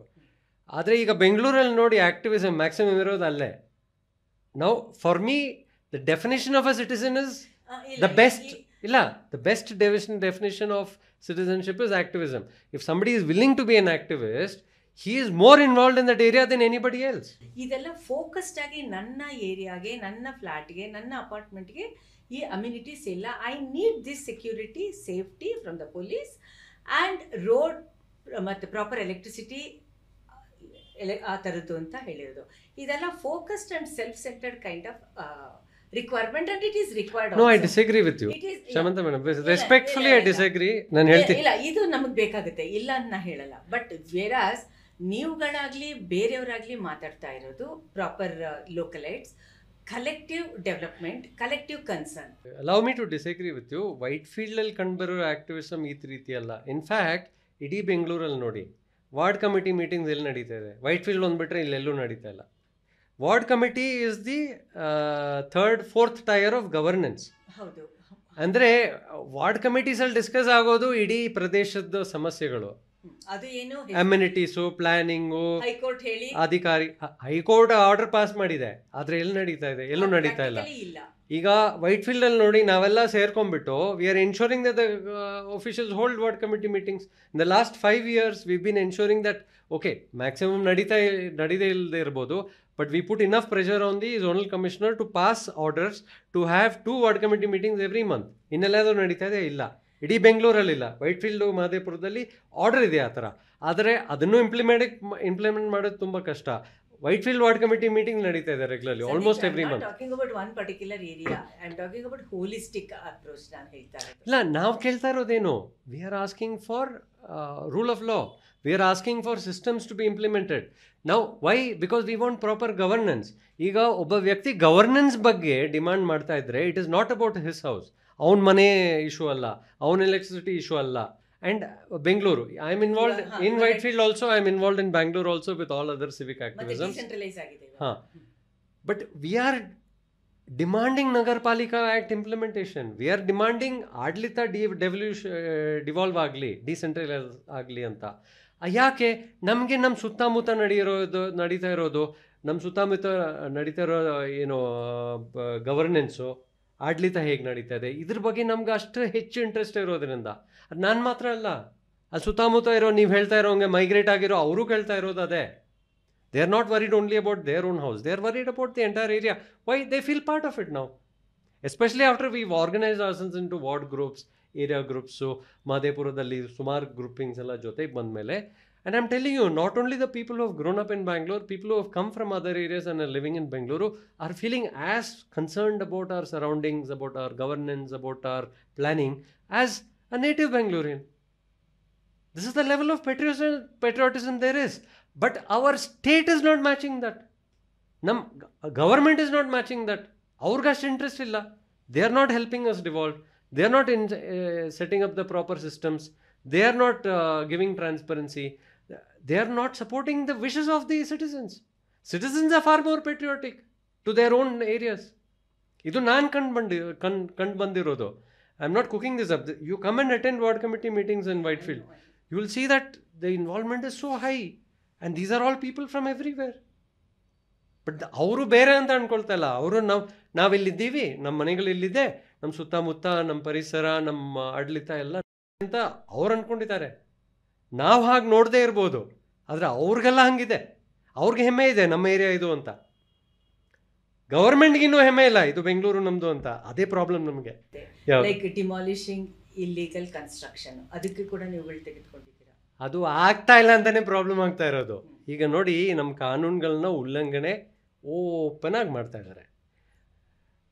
ಕಾನೂನುಗಳಲ್ಲೆಲ್ಲ ಇದೆ, ಆಡಳಿತ ಇದನ್ನು ಪ್ರಿವೆಂಟ್ ಮಾಡಬೇಕು ಅಂತ, ಇದನ್ನು ಅಲೌ ಮಾಡಬಾರ್ದು, ನಡೆದಿದ್ರೆ ಅದನ್ನು ಹೊಡೆದಾಗಬೇಕು. ಗವರ್ಮೆಂಟ್ ಏನು ಆ್ಯಕ್ಷನ್ ತಗೊಳ್ತಾ ಇಲ್ಲ ಅಂತ ಹೈಕೋರ್ಟು ಸುವೋಮೋಟೋ PIL ಶುರು ಮಾಡ್ತು 2019. ಅದರಲ್ಲಿ ಎಷ್ಟೊಂದು ಆರ್ಡರ್ಸ್ ಬಂದಿದೆ. ಅದ್ರ ಮೇಲೆ ಬೇಸ್ ಮಾಡಿ BBMP ಅವರು ಒಂದಷ್ಟು ಸರ್ಕ್ಯುಲರ್ಸ್ ಇಶ್ಯೂ ಮಾಡಿದ್ದಾರೆ. ಒಳ್ಳೆ ಸರ್ಕ್ಯುಲರ್ಸ್ ಆ್ಯಕ್ಚುಲಿ 2023 ಎಷ್ಟೊಂದು ಒಳ್ಳೆ ಸರ್ಕ್ಯುಲರ್ಸ್ ಬಂತು. ಅದ್ರ ಪ್ರಕಾರ ಗೌರ್ಮೆಂಟ್ ಆಡಳಿತ ನಡೀತಾ ಇದ್ದರೆ ಒಂದು ಇಲ್ಲಿಗಲ್ ಕನ್ಸ್ಟ್ರಕ್ಷನ್ ಆಗಬಾರ್ದು, ಯಾವುದು ಡಿವಿಯೇಷನು ಆಗಬಾರ್ದು, ಮತ್ತು ಇದುವರೆಗೂ ನಿಲ್ಲಿಸಿರೋ ಬಿಲ್ಡಿಂಗ್ಸ್ನೆಲ್ಲ ಹೊಡೆದಾಗಬೇಕು. 117 ದಿನಗಳಲ್ಲಿ ಮಾಡಬೇಕಂತ ಒಂದು ಸರ್ಕ್ಯುಲರ್ ಇದೆ. ಅದು ಡೆವಲ್ಯೂಷನ್ ಆಫ್ ಪವರ್ಸು ಕ್ಲಿಯರಾಗಿ ಹೇಳಿದೆ, ಯಾರ್ಯಾರು ಏನು ಮಾಡಬೇಕು. ಮತ್ತು ನಾರ್ಮಲ್ ಆಗಿ ಒಂದು ವಾರ್ಡಲ್ಲಿ junior engineer, assistant engineer, assistant executive engineer ಅಲ್ಲಿ ನಡೀತಾ ಇರೋ ಯಾವುದ್ಯಾವುದು ಕನ್ಸ್ಟ್ರಕ್ಷನ್ ನಡೀತಾ ಇದೆಯೋ ಅದ್ರ ಮೇಲೆ ಅವರು ಮಾನಿಟರ್ ಮಾಡಬೇಕು. ಮತ್ತು ಯಾವುದ್ಯಾವುದು ಕಾನೂನು ಪ್ರಕಾರ ಇಲ್ಲ ಅದನ್ನು ಪ್ರಿವೆಂಟ್ ಮಾಡಬೇಕಂತನೂ ಇದೆ. ಪೇಜ್ 2 27th July 2023 ಇರೋ ಸರ್ಕ್ಯುಲರಲ್ಲಿ ಚೀಫ್ ಕಮಿಷನರ್ ಅವ್ರು ಸೈನ್ ಮಾಡಿರೋದು. ಅದರಲ್ಲಿ ಸೆಕೆಂಡ್ ಪೇಜಲ್ಲಿ ಲಾಸ್ಟ್ ಪ್ಯಾರಾಗ್ರಾಫಲ್ಲಿ ನೋಡಿ, ಅದು ಈ ಥರ ಮಾನಿಟರ್ ಮಾಡಬೇಕು, ಯಾವುದು ಅಲೌ ಮಾಡಬಾರ್ದು. ಇದನ್ನು ಅಲೌ ಮಾಡಿದ್ರೆ ಈ ಲಿಸ್ಟ್ ಆಗಿರೋ ಅಫಿಷಿಯಲ್ಸ್ ಮೇಲೆ 252 ಅಂಡರ್ BBMP ಆ್ಯಕ್ಟ್ ಕ್ರಮ ತಗೊಳ್ಬೇಕು ಸೆಕ್ಷನಲ್ಲಿ ಅಂತಲೂ ಇದೆ. ಇದನ್ನೆಲ್ಲ ಕರೆಕ್ಟಾಗಿ ಫಾಲೋ ಮಾಡ್ತಾ ಇದ್ರೆ ಯಾವುದೂ ಕನ್ಸ್ಟ್ರಕ್ಷನ್ ನಡಿಬಾರ್ದು. ಆದರೆ ನಾವು ನಡ್ಕೊಂಡು ಹೋದರೆ ನಡೀತಾರೋ ಎಲ್ಲ ಬಿಲ್ಡಿಂಗ್ಸು ಇಲ್ಲಿಗಲು. ಅಂದರೆ it is come to a state where ಈ ರಿಟ್ ಆಫ್ ದ ಸ್ಟೇಟ್ ಅಂತ ಇವಲ್ಲ, ಇದು ಸ್ಟೇಟ್ದು ಅಧಿಕಾರ ಇದೆ ಅಂತ, ಅದೇ ಇಲ್ಲದೆ ಆಗೋದಂಗಿದೆ. ಈಗ ಎಷ್ಟು ಮಟ್ಟಿಗೆ ಆಗಿಬಿಟ್ಟಿದೆ ಅಂದರೆ, ಯಾವುದಾದ್ರೂ ಪೊಲಿಟಿಷಿಯನ್ನು, ಯಾವುದಾದ್ರೂ ಬ್ಯೂರೋಕ್ರಟಿ ಯಾವುದಾದ್ರೂ ಕಮಿಟ್ಮೆಂಟ್ ಕೊಟ್ಟರೆ ಇನ್ ರೈಟಿಂಗ್ ಆರ್ ಓರಲಿ ಯಾವುದೂ ನಂಬೋಕ್ಕಾಗಲ್ಲ, ಅಷ್ಟು ಬಂದ್ಬಿಟ್ಟಿದೆ ಪರಿಸ್ಥಿತಿ. None of them can be trusted. They say one thing, do something exactly opposite. ಅವ್ರು ಹೋಗ್ಬಿಟ್ಟು ಕೋರ್ಟಲ್ಲಿ ಸುಳ್ಳು ಹೇಳ್ತಾರೆ, ಪಬ್ಲಿಕಲ್ಲಿ ಸುಳ್ಳು ಹೇಳ್ತಾರೆ. ಯಾರು ಅವ್ರವ್ರ ಕೆಲಸ ಮಾಡ್ತಾರ, ಅವರು ಮಾಡ್ತಾನೆ ಇಲ್ಲ. ಅವ್ರವ್ರ ಜವಾಬ್ದಾರಿನೂ ಅವರು ತಗೊಳ್ತಾ ಇಲ್ಲ. ಇದು ಒಂಥರ ಬೆಂಗಳೂರಲ್ಲಿ ಈಗ ಆಡಳಿತ ಇದೆಯೋ ಇಲ್ವೋ ಅಂತ ಅನಿಸ್ತಾ ಇದೆ. ಅಂಥ ಪರಿಸ್ಥಿತಿಗೆ ಬಂದ್ಬಿಟ್ಟಿದೆ. ರೈತರ ಜಮೀನಲ್ಲಿ ಕೂಡ contaminated water because of the small practices ಅಂತ. ನಿಜ. ಈಗ ಈಗ ನಮ್ಮ ಕಾನೂನುಗಳಿರೋದು ಏನಕ್ಕೆ, ಅದನ್ನು ಅಳವಡಿಸ್ಕೋಬೇಕು ತಾನೆ. ಈಗ ಇಫ್ ದ ಸ್ಟೇಟ್ ಕೃಷಿ ಭೂಮಿ ಇದೆ ಅಂತ ಕೂಡ ಎಷ್ಟೋ ಜನಕ್ಕೆ ಗೊತ್ತಿರಲಿಲ್ಲ. ಈ ವಿಷಯ ಹೊರಗೆ ಬಂದಾಗ ಇದು ಗೊತ್ತಾಗಿತ್ತು ನಮ್ಗಳಿಗೆ, ಸೋಷಿಯಲ್ ಮೀಡಿಯಾದಿಂದನೇ ಗೊತ್ತಾಗಿತ್ತು. ನೀವುಗಳ ಲೋಕಲ್ ರೆಸಿಡೆಂಟ್ಸ್ ಸ್ಪೆಷಲಿ ನಿಮ್ಮ ಒಂದು ಲೀಡರ್ಶಿಪ್ ಅಲ್ಲಿ ಸಾಕಷ್ಟು ರೆಸಿಸ್ಟ್ ಮಾಡಿದೀರಾ ಅದನ್ನ, ಕಂಟಾಮಿನೇಟ್ ಆಗದೆ ಇರೋ ಹಾಗೆ. ಮತ್ತೆ ದೀಸ್ ಆರ್ ದ ರೀಸನ್ಸ್ ಅಂತ, ಏನದು ಡೀಟೇಲ್ಸ್ ಏನು? ಅದು ಫ್ರ್ಯಾಂಕ್ ಆಗಿ ಹೇಳಬೇಕಂದ್ರೆ, ಅದು ಒಂದಷ್ಟು ರೆಗ್ಯುಲೇಷನ್ಸು, ಲಾಸು, ಬೈಲಾಸ್ ಎಲ್ಲ ಇದೆ. ಈಗ ಯಾವ ರೀತಿ ನಮ್ಮ ಸೂವೇಜನ್ನ ಹ್ಯಾಂಡಲ್ ಮಾಡಬೇಕಂತ ಇದೆ. Pollution control board is suppose to prevent any violation. At the same time BWSSB has taken on its responsibility. It's a parastatal, it's not even part of the government. ಇವೆಲ್ಲ ದೊಡ್ಡ ತಪ್ಪುಗಳು. So it has taken on the responsibility of managing the sewage of the city. ಅದು scientific ಆಗಿ ಮಾಡ್ತಾ ಇದ್ದಾರೆ. ಅದು scientific ಆಗಿ ಮತ್ತು ವೆಲ್ ಮ್ಯಾನೇಜ್ ಮೇಲ್ ಮಾಡ್ತಾ ಇದ್ದರೆ, why should there be sewage in our open drains? Why should there be sewage in our Raj Kaluways? Why should sewage be there in our lakes? ನಮ್ದು ಈಗ ಎಲ್ಲ ಲೇಕ್ಸ್ಗಳು ಸೂವೇಜ್ ಪಿಟ್ಗಳೇ ಆಗಿಬಿಟ್ಟಿದೆ. ಎಸ್ ಟಿ ಪಿಗಳ ಥರನೇ ಲೇಕ್ಗಳು ಇರೋದು. ಎಲ್ಲದರಲ್ಲೂ ಸೂವೇಜು, ಬೇರೆ ಎಫ್ಲೂಯೆನ್ಸು ಎಲ್ಲ ವೈಲೇಷನ್ ಬರ್ತಾ ಇದೆ. So it's a complete breakdown in regulation and law. So our government departments are not doing their job. That is the biggest problem. They are not responding. First fundamentally they don't even plan well. ಈಗ all of Bangalore is going through unplanned development. So how will it match planning? ಅಂದರೆ ಇರೋ ಪ್ಲ್ಯಾನಿಂಗೇ match ಮಾಡ್ತಾ ಇಲ್ಲ, ನಾರ್ is planning coping up. ಅಂದರೆ ನಾವು capacity building ಮಾಡ್ತಾ ಇಲ್ಲ. 92 ಅಲ್ಲಿ ಕಾನೂನು ಬಂದಿದೆ, but we still don't have a metropolitan planning committee. We have not hired urban planners. We don't have the capacity to plan. So planning ನಡೀತಾ ಇಲ್ಲ. ಈಗ ಡೆವಲಪ್ಮೆಂಟ್ ಆಗ್ತಾ ಇರೋದು it is all haphazard. So there is no capacity. ಈಗ sewage ಎಲ್ಲಿ ಹೋಗಬೇಕು, capacity ಇಲ್ಲ, ಅದೆಲ್ಲೆಲ್ಲೋ ಬಿಟ್ಬಿಡ್ತಾರೆ. ಅದು ಬಿಟ್ಬಿಟ್ರೆ ಏನಾಗುತ್ತೆ, ಅದು ಫ್ಲೋ ಆಗಿಬಿಟ್ಟು ಲೇಖಗಳಿಗೆ ಹೋಗುತ್ತೆ.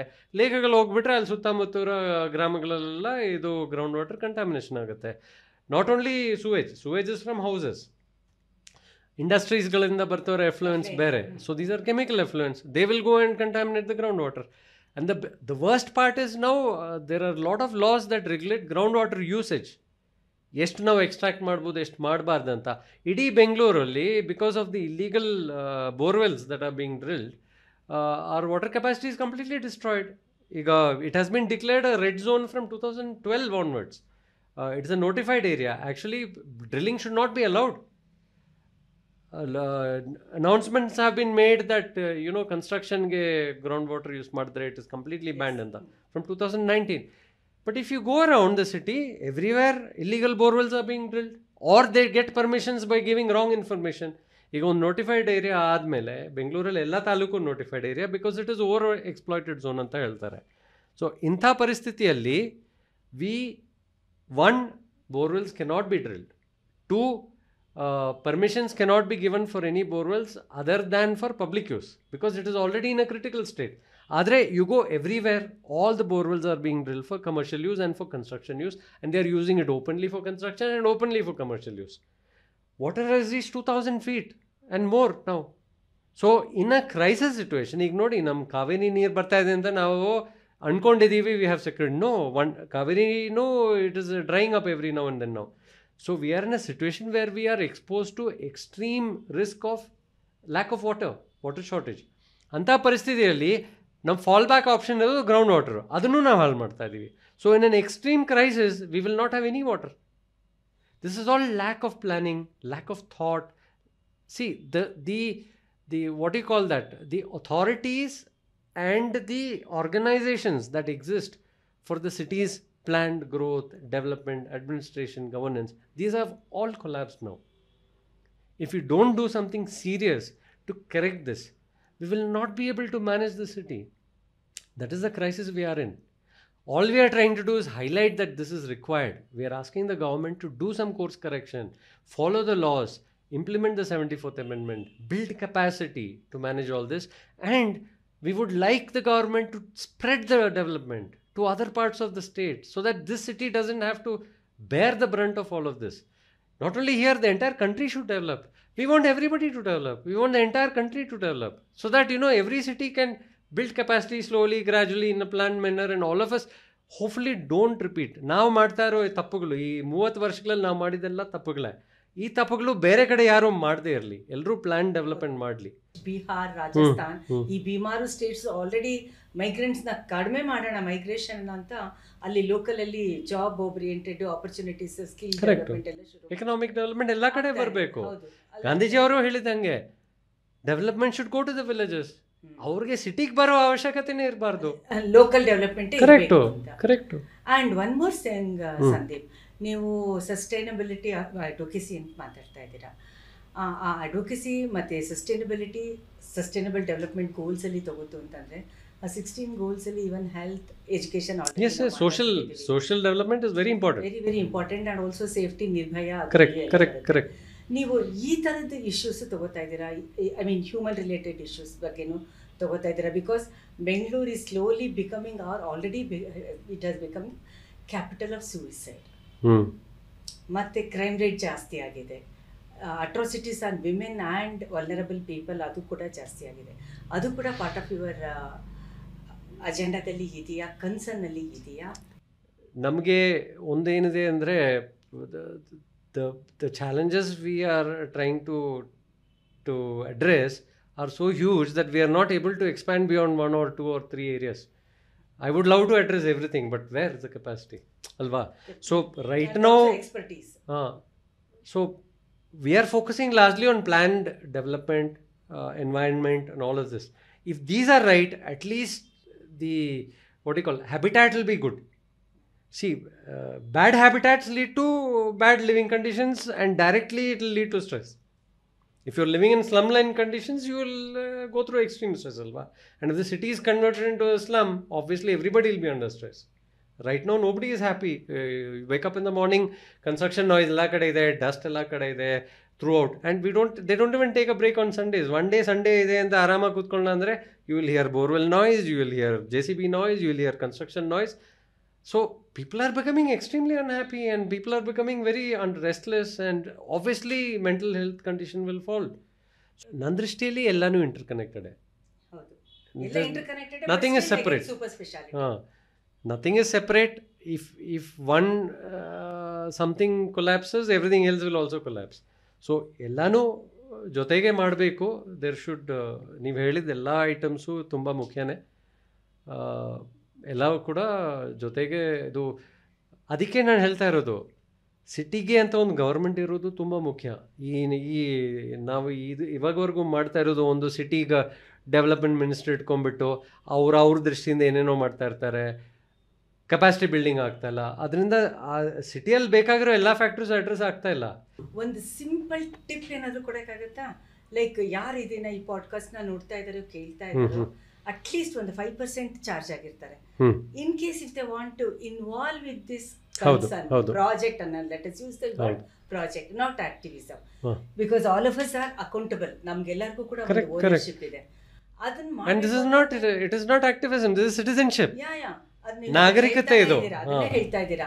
ಅದ್ರಲ್ಲಿ ಇನ್ವಾಲ್ವ್ ಆಗಬೇಕು ನಿಮ್ಮ ಒಂದು ಕನ್ಸರ್ನ್ ಅಂಡ್ ಪ್ರಾಜೆಕ್ಟ್ ಅಲ್ಲಿ ಅಂತಂದ್ರೆ ಅವ್ರು ಹೇಗೆ ಇನ್ವಾಲ್ವ್ ಆಗಬೇಕು? C, it's simple. ಇಫ್ ಯಾರಾದರೂ ನಮ್ಮ ನಗರದ ಬಗ್ಗೆ ಮಾಹಿತಿ ಇಟ್ಕೊಂಡಿದ್ರೆ, ಅದರ ಒಳ್ಳೆತನಕ್ಕೆ ಆಗ್ರಹ ಇಟ್ಕೊಂಡಿದ್ರೆ, ಸಿಂಪಲ್ಲು. ಈಗ ನೋಡಿ, ನಾವು ಯಾವ ಡಿಮಾಂಡ್ಗಳನ್ನ ಮಾಡ್ತೀವಿ ಅದನ್ನೇ ನಮ್ಮ ಪೊಲಿಟಿಷಿಯನ್ಸ್ ಆನ್ಸರ್ ಮಾಡೋದು. ಹೌದು. ಇಲ್ಲ, ನಾನು ಹೇಳ್ತಾ ಇರೋದು, ನಾವು ಏನಾದರೂ ಕೇಳ್ತಾ ಇದ್ರೆ, ಬೇಡಿಕೆ ಮಾಡ್ತಾ ಇದ್ರೆ, ನಾವು ಡಿಮಾಂಡ್ ಮಾಡ್ತಾ ಇದ್ರೆ, ನಮ್ಮ ಪೊಲಿಟಿಷಿಯನ್ಸ್ ಇದು ಸ್ವಲ್ಪ ಮುಖ್ಯ, ಜನ ಕೇಳ್ತಾ ಇದ್ದಾರೆ, ಇದನ್ನ ಏನಾದ್ರು ಮಾಡಬೇಕು ಅಂತ ಅಂದ್ಕೊಳ್ತಾರೆ. ಈಗ ನಗರ ಪಾಲಿಕಾ ಆ್ಯಕ್ಟು ಮತ್ತು ಅದೇ 74ನೇ ತಿದ್ದುಪಡಿ ಬಗ್ಗೆ ಜನರಿಗೆ ತಿಳುವಳಿಕೆನೂ ಇಲ್ಲ, ಮಾಹಿತಿನೂ ಇಲ್ಲ. ಅದರಿಂದ ಅವರು ಕೇಳ್ತಾನೂ ಇಲ್ಲ. ಸೊ ದಯವಿಟ್ಟು ಎಲ್ಲರೂ ಈ ನಗರ ಪಾಲಿಕಾ ಆ್ಯಕ್ಟು ಕಾನೂನು ಮತ್ತು 74ನೇ ತಿದ್ದುಪಡಿ ಬಗ್ಗೆ ಓದ್ಕೊಳ್ಳಿ. ಅದ್ರ ಪ್ರಕಾರ ನಮ್ಮ ನಗರಕ್ಕೆ ಒಂದು ಪ್ಲ್ಯಾನಿಂಗ್ ಅಥಾರಿಟಿ ಬೇಕು, ನಗರ ಆಡಳಿತ ಬೇಕು. ಇದನ್ನು ಇಂಪ್ಲಿಮೆಂಟ್ ಮಾಡಿದ್ರೆ ನಮ್ಮ ನಗರ ಉಳಿಯುತ್ತೆ. ನಮ್ಮ MLAಗಳು MP ಗಳು ಇರೋದೇನಕ್ಕೆ? ನಮ್ಮ ಮಾತುಗಳನ್ನ ಮುಂದಿಡೋಕ್ಕೆ. ನಮ್ಮ ಮಾತುಗಳನ್ನ ಅರ್ಥ ಮಾಡಿಕೊಂಡು ಅದನ್ನು ಮುಂದೆ ಇಡ್ಕೊಳ್ಳೋಕ್ಕೆ ಅವ್ರು ಇರೋದು. ಅವ್ರು ನಮ್ಮ ಜನಪ್ರತಿನಿಧಿಗಳು, ಅಂದರೆ ಅವ್ರ ಜನಸೇವಕರು. ಅವ್ರು ನಮ್ಮ ಮೇಲೆ ಶಾಸನ ಬಂದಾಗ ಇರೋಕ್ಕೆಲ್ಲ ಇರೋದು. ಸೊ ಅವ್ರಿಗೆ ಹೋಗ್ಬಿಟ್ಟು ನಾವು ಇದನ್ನು ತಿಳಿಸೋದು, ಅವ್ರಿಗೆ ಸ್ವಲ್ಪ ಇದನ್ನ ಬಗ್ಗೆ ಮಾಹಿತಿ ಕೊಡೋದು, ಮತ್ತು ಅವ್ರಿಗೆ ಗೊತ್ತಾಗಲಿ ಇದೆಲ್ಲ ನಮಗೆ ಇಂಪಾರ್ಟೆಂಟ್ ಆಗಿರೋ ವಿಷಯಗಳು. ಅವರು ಇದ್ರ ಬಗ್ಗೆ ಗೌರ್ಮೆಂಟ್ ಒಳಗಡೆ ಮತ್ತು ಸ್ಟೇಟ್ ಗೌರ್ಮೆಂಟಲ್ಲಿ ಇದನ್ನ ಬಗ್ಗೆ ಇದು ಜನ ಎಲ್ಲ ಕೇಳ್ತಾ ಇದ್ದಾರೆ. ನಮ್ಮ ನಗರಕ್ಕೆ ಒಂದು ದಾರಿ, ಒಂದು ದಿಕ್ಕು ಕೊಡಬೇಕು, ಇಲ್ಲಾಂದರೆ ಇದು ಹಾಳಾಗ್ತದೆ ಅಂದರೆ ಎಲ್ರಿಗೂ ಅನಿಸ್ತಾ ಇದೆ ಅಂತ ಅವ್ರಿಗೂ ಸ್ಪಂದಿಸಬೇಕು. ಇದು ನಾವೆಲ್ಲ ಮಾಡ್ಬೋದು. ನಮ್ಮ ಪ್ರತಿನಿಧಿಗಳ ಹತ್ರ ಹೋಗಿ ಮಾತಾಡಿ ಇದನ್ನೆಲ್ಲ ಅವ್ರಿಗೆ ತಿಳಿಸ್ಬೋದು. ಓಕೆ, ಇಷ್ಟೊತ್ತು ಕೂಡ ಸಂದೀಪ್ ತುಂಬ ಚೆನ್ನಾಗಿ ಮಾತಾಡಿದ್ರು ಅಂತ ನಾನು ಹೇಳಲ್ಲ. ಇರೋ ವಿಷಯನ ನಿಧಾನವಾಗಿ ಬಿಡಿಸಿ ಹೇಳಿದ್ರು. ಎಲ್ಲೆಲ್ಲಿ ಪ್ರಾಬ್ಲಮ್ಸ್ ಇವೆ, ಎಲ್ಲೆಲ್ಲಿ ಕನ್ಸ್ಟ್ರೈಂಟ್ಸ್ ಇದೆ, ಎಲ್ಲಿ ಮುಂದಕ್ಕೆ ಹೋಗೋಕ್ಕಾಗ್ತಾ ಇಲ್ಲ, ಮೇಜರ್ ರೀಸನ್ಸ್ ಏನು, what are the reasons both administration ಲೆವೆಲಲ್ಲಿ, ಮಿನಿಸ್ಟರ್ ಲೆವೆಲಲ್ಲಿ, ಆ್ಯಂಡ್ ಅದನ್ನು ಇಂಪ್ಲಿಮೆಂಟ್ ಮಾಡುವಂಥ ಬ್ಯೂರೋಕ್ರಸಿ, ಆ ಬ್ಯೂರೋಕ್ರಾಟ್ಸ್ ಅಪ್ರೋಚ್, ಮೆಂಟಾಲಿಟಿ, ಇದೆಲ್ಲ ಕೂಡ ಹೇಳಿದ್ರು. ಇದನ್ನು ಒಂಥರ ಇವತ್ತಿನ ದಿನ ನಮ್ಮ ಪಾಡ್ಕಾಸ್ಟು ಸ್ವಲ್ಪ ಪೆಸಿಮಿಸ್ಟಿಕ್ ಆಗಿದೆ ಅಂತ ನಿಮ್ಗೆ ಅನ್ನಿಸ್ಬೋದು. It is not pessimistic, totally realistic ಆಗಿದೆ. ಯಾಕೆ ಅಂತ ಹೇಳಿದ್ರೆ ನಾವೆಲ್ಲರೂ ಕೂಡ ಗುಣಗ್ತೀವಿ, ಕ್ರಿಬ್ ಮಾಡ್ತೀವಿ. ಆ್ಯಂಡ್ ವೀಕೆಂಡ್ ಬಂದರೆ ಮನೆಗಳಲ್ಲಿ ಏನಾದರೂ ಆಯಿತು ಅಂತಂದರೆ ಮನೆ ಬಿಟ್ಟು ಹೋಗೋದು ಇಲ್ಲ, ಆ ಸ್ಟೇಜ್ಗೆ ಹೋಗಿದ್ದೀವಿ. ಮತ್ತು ಇವತ್ತು ಸಂದೀಪ್ ಮಾತಾಡ್ತಾ ಕೆಲವು ಪೇಟ್ರಿಯಾಟಿಸಮ್ ಬಗ್ಗೆ ಹೇಳಿದ್ರು. ಪೇಟ್ರಿಯಾಟಿಸಮ್ ಅಂತ ಹೇಳಿದ್ರೆ ನಾವು 1947 ಮುಂದಕ್ಕೆ ಹೋಗಬೇಕು ಅಂತ ಇಲ್ಲ. ವಾಟ್ ಎವರ್ ಈಗ ನಮ್ಮ ಸುತ್ತಮುತ್ತಲು ಅಡ್ಮಿನಿಸ್ಟ್ರೇಷನ್ ಫೇಲ್ಯೂರ್ ಆಗುತ್ತಲ್ಲ, ಅದನ್ನು ಕ್ವಶನ್ ಮಾಡೋದು it self is A patriotism. ಆಮೇಲೆ 74th ಅಮೆಂಡ್ಮೆಂಟ್ ಬಗ್ಗೆ ಹೇಳಿದ್ರು. ನಮಗೆ ಸಂವಿಧಾನ ಅಂತ ಹೇಳಿದ್ರೆ all of us are so conditioned ಅಂತಂದರೆ ಬರೀ ನಾವು ಅಂಬೇಡ್ಕರ್ ಬಗ್ಗೆ ಮಾತಾಡ್ತೀವಿ, ಹ್ಯೂಮನ್ ರೈಟ್ಸ್ ಬಗ್ಗೆ ಮಾತಾಡ್ತೀವಿ, ದಲಿತ್ ಮೂವ್ಮೆಂಟು ನನಗೆ ಇದು ಸಿಕ್ಕಿಲ್ಲ, ಅದು ಸಿಕ್ಕಿಲ್ಲ, ಸೊ ನನಗೆ according to constitution I am entitled to take this facility ಅಂತ ಮಾತಾಡ್ತಾ ಇದ್ದೀವಿ ವಿನಃ ಕಲೆಕ್ಟಿವ್ ಆಗಿ ನಮ್ಮ ಊರ ಬಗ್ಗೆ, ಅಂದರೆ ಅದು ಬೆಂಗಳೂರು ಮಾತ್ರ ನಾನು ಹೇಳ್ತಾ ಇಲ್ಲ. ಇದು ಬೆಂಗಳೂರು ಇದೊಂದು ಜಸ್ಟ್ ನಿಮಿತ್ತ ಮಾತ್ರ. ಯಾಕೆಂದರೆ ಬೆಂಗಳೂರು ಒಂದು ಮಾಡೆಲ್ ಸಿಟಿ ಆಗಿದೆ ಹಾಳಾಗೋದ್ರಲ್ಲಿ. ಬೆಂಗಳೂರನ್ನ ನೀವು ಎಕ್ಸಾಂಪಲಾಗಿ ತೊಗೋತು ಅಂತ ಹೇಳಿದ್ರೆ ಅರ್ಬನ್ ಪ್ಲಾನಿಂಗ್ ಸ್ಟೂಡೆಂಟ್ಸು ಯಾವ ಥರ ಒಂದು ಸಿಟಿ ಬೆಳಿಬಾರ್ದು, ಪ್ಲ್ಯಾನ್ ಮಾಡಬಾರ್ದು ಅನ್ನೋದಕ್ಕೆ Bengaluru is A classic example. ಆ ಥರ ಒಂದು ವೆರಿ ಬ್ಯಾಡ್ ಪ್ರೆಸಿಡೆಂಟ್ನ ಬೆಂಗಳೂರು ರೆಡಿ ಮಾಡಿದೆ. ಆ ದೃಷ್ಟಿಯಲ್ಲಿ ತೊಗೋತು ಅಂತ ಹೇಳಿದ್ರೆ ಸಂವಿಧಾನ ಬರೀ ಹಕ್ಕಿಗೋಸ್ಕರ ಇಲ್ಲ, ಸಮಾನತೆಗೋಸ್ಕರ ಇಲ್ಲ, ಒಳ್ಳೆ ಬದುಕಿಗೆ, ಒಳ್ಳೆ ಪರಿಸರಕ್ಕೆ, ಒಳ್ಳೆ ಊರಿಗೂ ಕೂಡ ಸಂವಿಧಾನ ಅನ್ನೋದು ಇದೆ ಅನ್ನೋದನ್ನು 74th ಅಮೆಂಡ್ಮೆಂಟು ತಿದ್ದುಪಡಿನ ಆಲ್ರೆಡಿ ಮಾಡಿದ್ದಾರೆ. ಇರೋದನ್ನು ಇನ್ನಷ್ಟು ಮಾಡಿಫೈ ಮಾಡಿ ಇಮಿಡಿಯೇಟ್ಲಿ ಆಫ್ಟರ್ ಗ್ಲೋಬಲೈಸೇಷನ್ನು 91ರಲ್ಲಿ ಗ್ಲೋಬಲೈಸೇಷನ್ ಆಯಿತು, 92ರಲ್ಲಿ ಇದು ತಿದ್ದುಪಡಿ ತಂದಿದ್ದಾರೆ. ಇದಕ್ಕೆ ಸರಿ ಹೋಗೋ ಹಾಗೆ ಟೌನ್ ಪ್ಲ್ಯಾನಿಂಗು ಆಗ್ತಾ ಇದೆಯಾ ಅಂತ ನಾವೆಲ್ಲರೂ ಪ್ರಶ್ನೆ ಮಾಡಿಕೊಳ್ಳೇಬೇಕಾಗತ್ತೆ. ನಾನು ಸಂದೀಪ್ದು ಸಾಕಷ್ಟು ಬೈಟ್ಸು ತುಂಬ ಫ್ರೀಕ್ವೆಂಟ್ಲಿ ಕೇಳ್ತಾ ಇರ್ತೀನಿ, ನೋಡ್ತಾ ಇರ್ತೀನಿ. ಅವ್ರ ರೈಟಪ್ಸು ಕೂಡ ಡೆಕ್ಕನ್ ಹೆರಾಲ್ಡ್ ಹಿಂದೂನಲ್ಲಿ ವೆರಿ ಫ್ರೀಕ್ವೆಂಟ್ಲಿ ಬರುತ್ತೆ. ಅದನ್ನು ನೋಡಿದಾಗೆಲ್ಲ ಅನ್ನಿಸ್ತಾ ಇತ್ತು ನಮಗೆ ಕನ್ನಡದಲ್ಲಿ ಕೂಡ ಸಂದೀಪ್ ತುಂಬ ಚೆನ್ನಾಗಿ ಕನ್ನಡ ಮಾತಾಡ್ತಾರೆ ಅಂತ ಗೊತ್ತಾದ ಮೇಲೆ ನಮ್ಮ ಕನ್ನಡದಲ್ಲಿ ಕೂಡ ಒಂದು ಪಾಡ್ಕಾಸ್ಟ್ ಯಾಕೆ ಮಾಡಬಾರ್ದು ಅಂತ. ಬಿಕಾಸ್ 74th ಅಮೆಂಡ್ಮೆಂಟ್ ಬಗ್ಗೆ ನನಗೂ ಕೂಡ ಸಾಕಷ್ಟು ವಿಷಯ ಗೊತ್ತಿರಲಿಲ್ಲ. ಕಾನ್ಸ್ಟಿಟ್ಯೂಷನ್ ಅಂತ ಹೇಳಿದ್ರೆ ಒಂದು ಕಂಡೀಷನ್ಡ್ ಒಪಿನಿಯನ್ ಅದ್ರ ಬಗ್ಗೆ ಇತ್ತು. ಹಾಗಾಗಿ 74th ಅಮೆಂಡ್ಮೆಂಟು ಆ ಒಂದು ತಿದ್ದುಪಡಿ ಏನು ಹೇಳುತ್ತೆ ಅಂತ ಒಂದು ಸಲ ಬ್ರೌಸ್ ಮಾಡಿದ್ರು ಇಟ್ಸ್ ಎನಫ್ ಅನಿಸುತ್ತೆ. ಅಟ್ಲೀಸ್ಟ್ 0.1% ನಾಲೆಜ್ ಅದರಿಂದ ಸಿಕ್ಕಿದ್ರೂ, ಡೌಟ್ಸ್ ಬಂದರೂ ಕೂಡ ನೆಕ್ಸ್ಟ್ ಸ್ಟೆಪ್ಗೆ, ನೆಕ್ಸ್ಟ್ ಪ್ರಾಸೆಸ್ ತೊಗೊಂಡು ಹೋಗೋದಕ್ಕೆ ಹೆಲ್ಪ್ ಆಗುತ್ತೆ. ಸೊ ನಾವು ಬೆಂಗಳೂರು ಬಗ್ಗೆ ಮಾತಾಡಬೇಕಾದ್ರೆ ನಾವು ಭಾಷೆನ ಇಟ್ಕೊಂಡು ಯಾರ್ಯಾರೋ ಬಂದಿದ್ದಾರೆ ನಮ್ಮ ಮೇಲೆ ಹಿಂದಿನ ಇಂಪೋಸ್ ಮಾಡ್ತಾ ಇದ್ದಾರೆ, ಹೇರಿಕೆ ಮಾಡ್ತಾ ಇದ್ದಾರೆ ಅನ್ನೋದನ್ನು ನಾವು ನಮ್ಮ ಸುತ್ತಮುತ್ತಲು ಒಂದು ಸ್ಟ್ರಾಂಗ್ ಆಗಿ ನಮ್ಮದು ಎಜುಟೇಷನ್ನು ನಾವು ಶುರು ಮಾಡಿದ್ದೀವಿ. ಅದೇ ತರಹನೇ not only linguistic, not only language, ಅದೇ ತರಹನೇ ಯಾವುದೋ ಮಾತು ಕೇಳಿಕೊಂಡು ಹೇಗೋ ಪ್ಲ್ಯಾನ್ ಮಾಡಿ ನಮ್ಮೂರನ್ನು ಹಾಳು ಮಾಡ್ತಾ ಇದ್ದಾರೆ ಅಂತ ಕೂಡ ಕ್ವೆಶ್ಚನ್ ಮಾಡೋದು ಈಕ್ವಲಿ ಇಂಪಾರ್ಟೆಂಟ್ ಆಗುತ್ತೆ. ಇದನ್ನು ಕೂಡ ಕನ್ಸರ್ನ್ಡ್ ಆಗಿರುವಂತಹ ಬೋತ್ ಇಲ್ಲಿ localites, native as well as outsiders ಮಾಡಬೇಕು ಅಂತ ನಮ್ಮನ್ನೆಲ್ಲರನ್ನೂ ಸೇರಿಸ್ಕೊಂಡ ಹಾಗೆ we have to take some oath. Because ನಮಗೆ ಇವತ್ತಿನ ದಿನ ನಮ್ಮ ಶೇರ್ ವಿತ್ ಶಮಂತ ಪಾಡ್ಕಾಸ್ಟಲ್ಲಿ ಸಂದೀಪ್ ಸಾಕಷ್ಟು ಕ್ವಶನ್ಸ್ನ ರೈಸ್ ಮಾಡಿದ್ದಾರೆ, ರಿಯಲಿಸ್ಟಿಕ್ ಪಿಕ್ಚರ್ನ ನಮಗೆ ಕೊಟ್ಟಿದ್ದಾರೆ, ಎಲ್ಲಿ ಫೇಲ್ಯೂರ್ ಆಗಿದೆ ಮತ್ತು ಜನರ ಮೂವ್ಮೆಂಟ್ ಆಗಬೇಕಾಗಿರೋದು ಎಲ್ಲಿ ಸ್ಟ್ರಕ್ ಆಗಿದೆ ಅನ್ನೋದು ಕೂಡ ಹೇಳಿದ್ದಾರೆ. ಆ ಸ್ಟ್ರಕ್ ಆಗಿರೋದನ್ನು, ಆ ಬ್ಯಾರಿಯರ್ನ ತೆಗೆದು ಮುಂದಕ್ಕೆ ಹೋಗೋದೇ ಪೇಟ್ರಿಯಾಟಿಸಮ್ ಆಗುತ್ತೆ. ಇವತ್ತಿನ ಕಾಂಟೆಕ್ಸ್ಟಲ್ಲಿ ಪ್ರತಿಯೊಂದು ನಾವು ರೀಡಿಫೈನ್ ಮಾಡ್ತಾ ಹೋಗ್ತಾ ಇದ್ದೀವಿ. ದೇಶಭಕ್ತಿ ಅಂತ ಹೇಳಿದಾಗ ನಾವು ಇನ್ನೂ ಗಾಂಧಿ ಸಾವರ್ಕರ್ನೇ ಇಟ್ಕೊಂಡು ಮಾತಾಡೋದ್ರ ಜೊತೆಗೆ ಅವ್ರನ್ನ ಅರ್ಥ ಮಾಡ್ಕೊಂಡು ಮುಂದಕ್ಕೆ ಹೋಗೋದು ಕೂಡ ಈಕ್ವಲಿ ಇಂಪಾರ್ಟೆಂಟ್ ಆಗುತ್ತೆ. ಆ್ಯಂಡ್ ನಿಮಗೆಲ್ಲ ಗೊತ್ತಿರೋ ಹಾಗೆ ನಮ್ಮ ಕನ್ನಡ ಪಾಡ್ಕಾಸ್ಟ್ಗಳಲ್ಲಿ ಶೇರ್ ವಿತ್ ಶಮಂತ ನಿಧಾನವಾಗಿ ಒಂದು ಹೊಸ ಅಟೆಂಪ್ಟನ್ನು, ಹೊಸ ಹೆಜ್ಜೆನ ಇಡೋದಕ್ಕೆ ಪ್ರಯತ್ನ ಪಡ್ತಾ ಇದೆ. It is A crowd funding project. ಇದು ನಮಗೆ ಕೂಡ ಅನ್ಟೋಲ್ಡ್, ಅನ್ಸೆಡ್ ಸ್ಟೋರೀಸ್ನ, ಎಕ್ಸ್ಪೀರಿಯನ್ಸಸ್ನ ಮತ್ತು ಅನ್ಸಂಗ್ ಹೀರೋಸು ಎಷ್ಟೊಂದು ಕೆಲಸ ಮಾಡ್ತಿರೋರನ್ನ ನಾವಿಲ್ಲಿ ಇಂಟ್ರಡ್ಯೂಸ್ ಮಾಡ್ತಾ ಬಂದಿದ್ದೀವಿ. ನೀವು ಅದನ್ನು ನೋಡಿದ್ದೀರಾ, ಅದ್ರ ಬಗ್ಗೆ ಒಂದಷ್ಟು ಸಾಕಷ್ಟು ನಿಮ್ಮ ರೆಸ್ಪಾನ್ಸ್ನ ಕೂಡ, ಪ್ರತಿಕ್ರಿಯೆ ಕೂಡ ಕೊಟ್ಟಿದ್ದೀರಾ. We need your support. ಯಾತಕ್ಕೆ ಅಂತಂದರೆ ಸಂದೀಪ್ ಥರದವರು ತುಂಬ ಜನ ಇದ್ದಾರೆ. We want to introduce such people because ಇವರೆಲ್ಲರೂ ಪ್ಯಾಷನೇಟಾಗಿ ಕೆಲಸ ಮಾಡ್ತಾ ಇದ್ದಾರೆ. ಒಳ್ಳೆ ಕೆಲಸ ಇದ್ದಿದ್ದು ಕೂಡ ಬಿಟ್ಟು, ಲುಕ್ರೇಟಿವ್ ಜಾಬ್, ಲುಕ್ರೇಟಿವ್ ಸ್ಯಾಲ್ರಿ ಇದ್ದಿದ್ದನ್ನು ಕೂಡ ಬಿಟ್ಟು ಒಂದು 4 ಜನಕ್ಕೆ ಹೆಲ್ಪ್ ಆಗೋದಾದರೆ ಹೆಲ್ಪ್ ಆಗಲಿ ಅಂತ ಕನ್ಸ್ಟ್ರಕ್ಟಿವ್ ಆಗಿ ಸೈಂಟಿಫಿಕಲಿ ಕೆಲಸ ಮಾಡ್ತಾ ಇದ್ದಾರೆ. All these people are highly qualified. ಯಾಕೆ ಅವ್ರು ಬಿಟ್ಟು ಬಂದಿದ್ದಾರೆ? ಯಾಕೆ ಬಿಟ್ಟು ಬರಬೇಕು?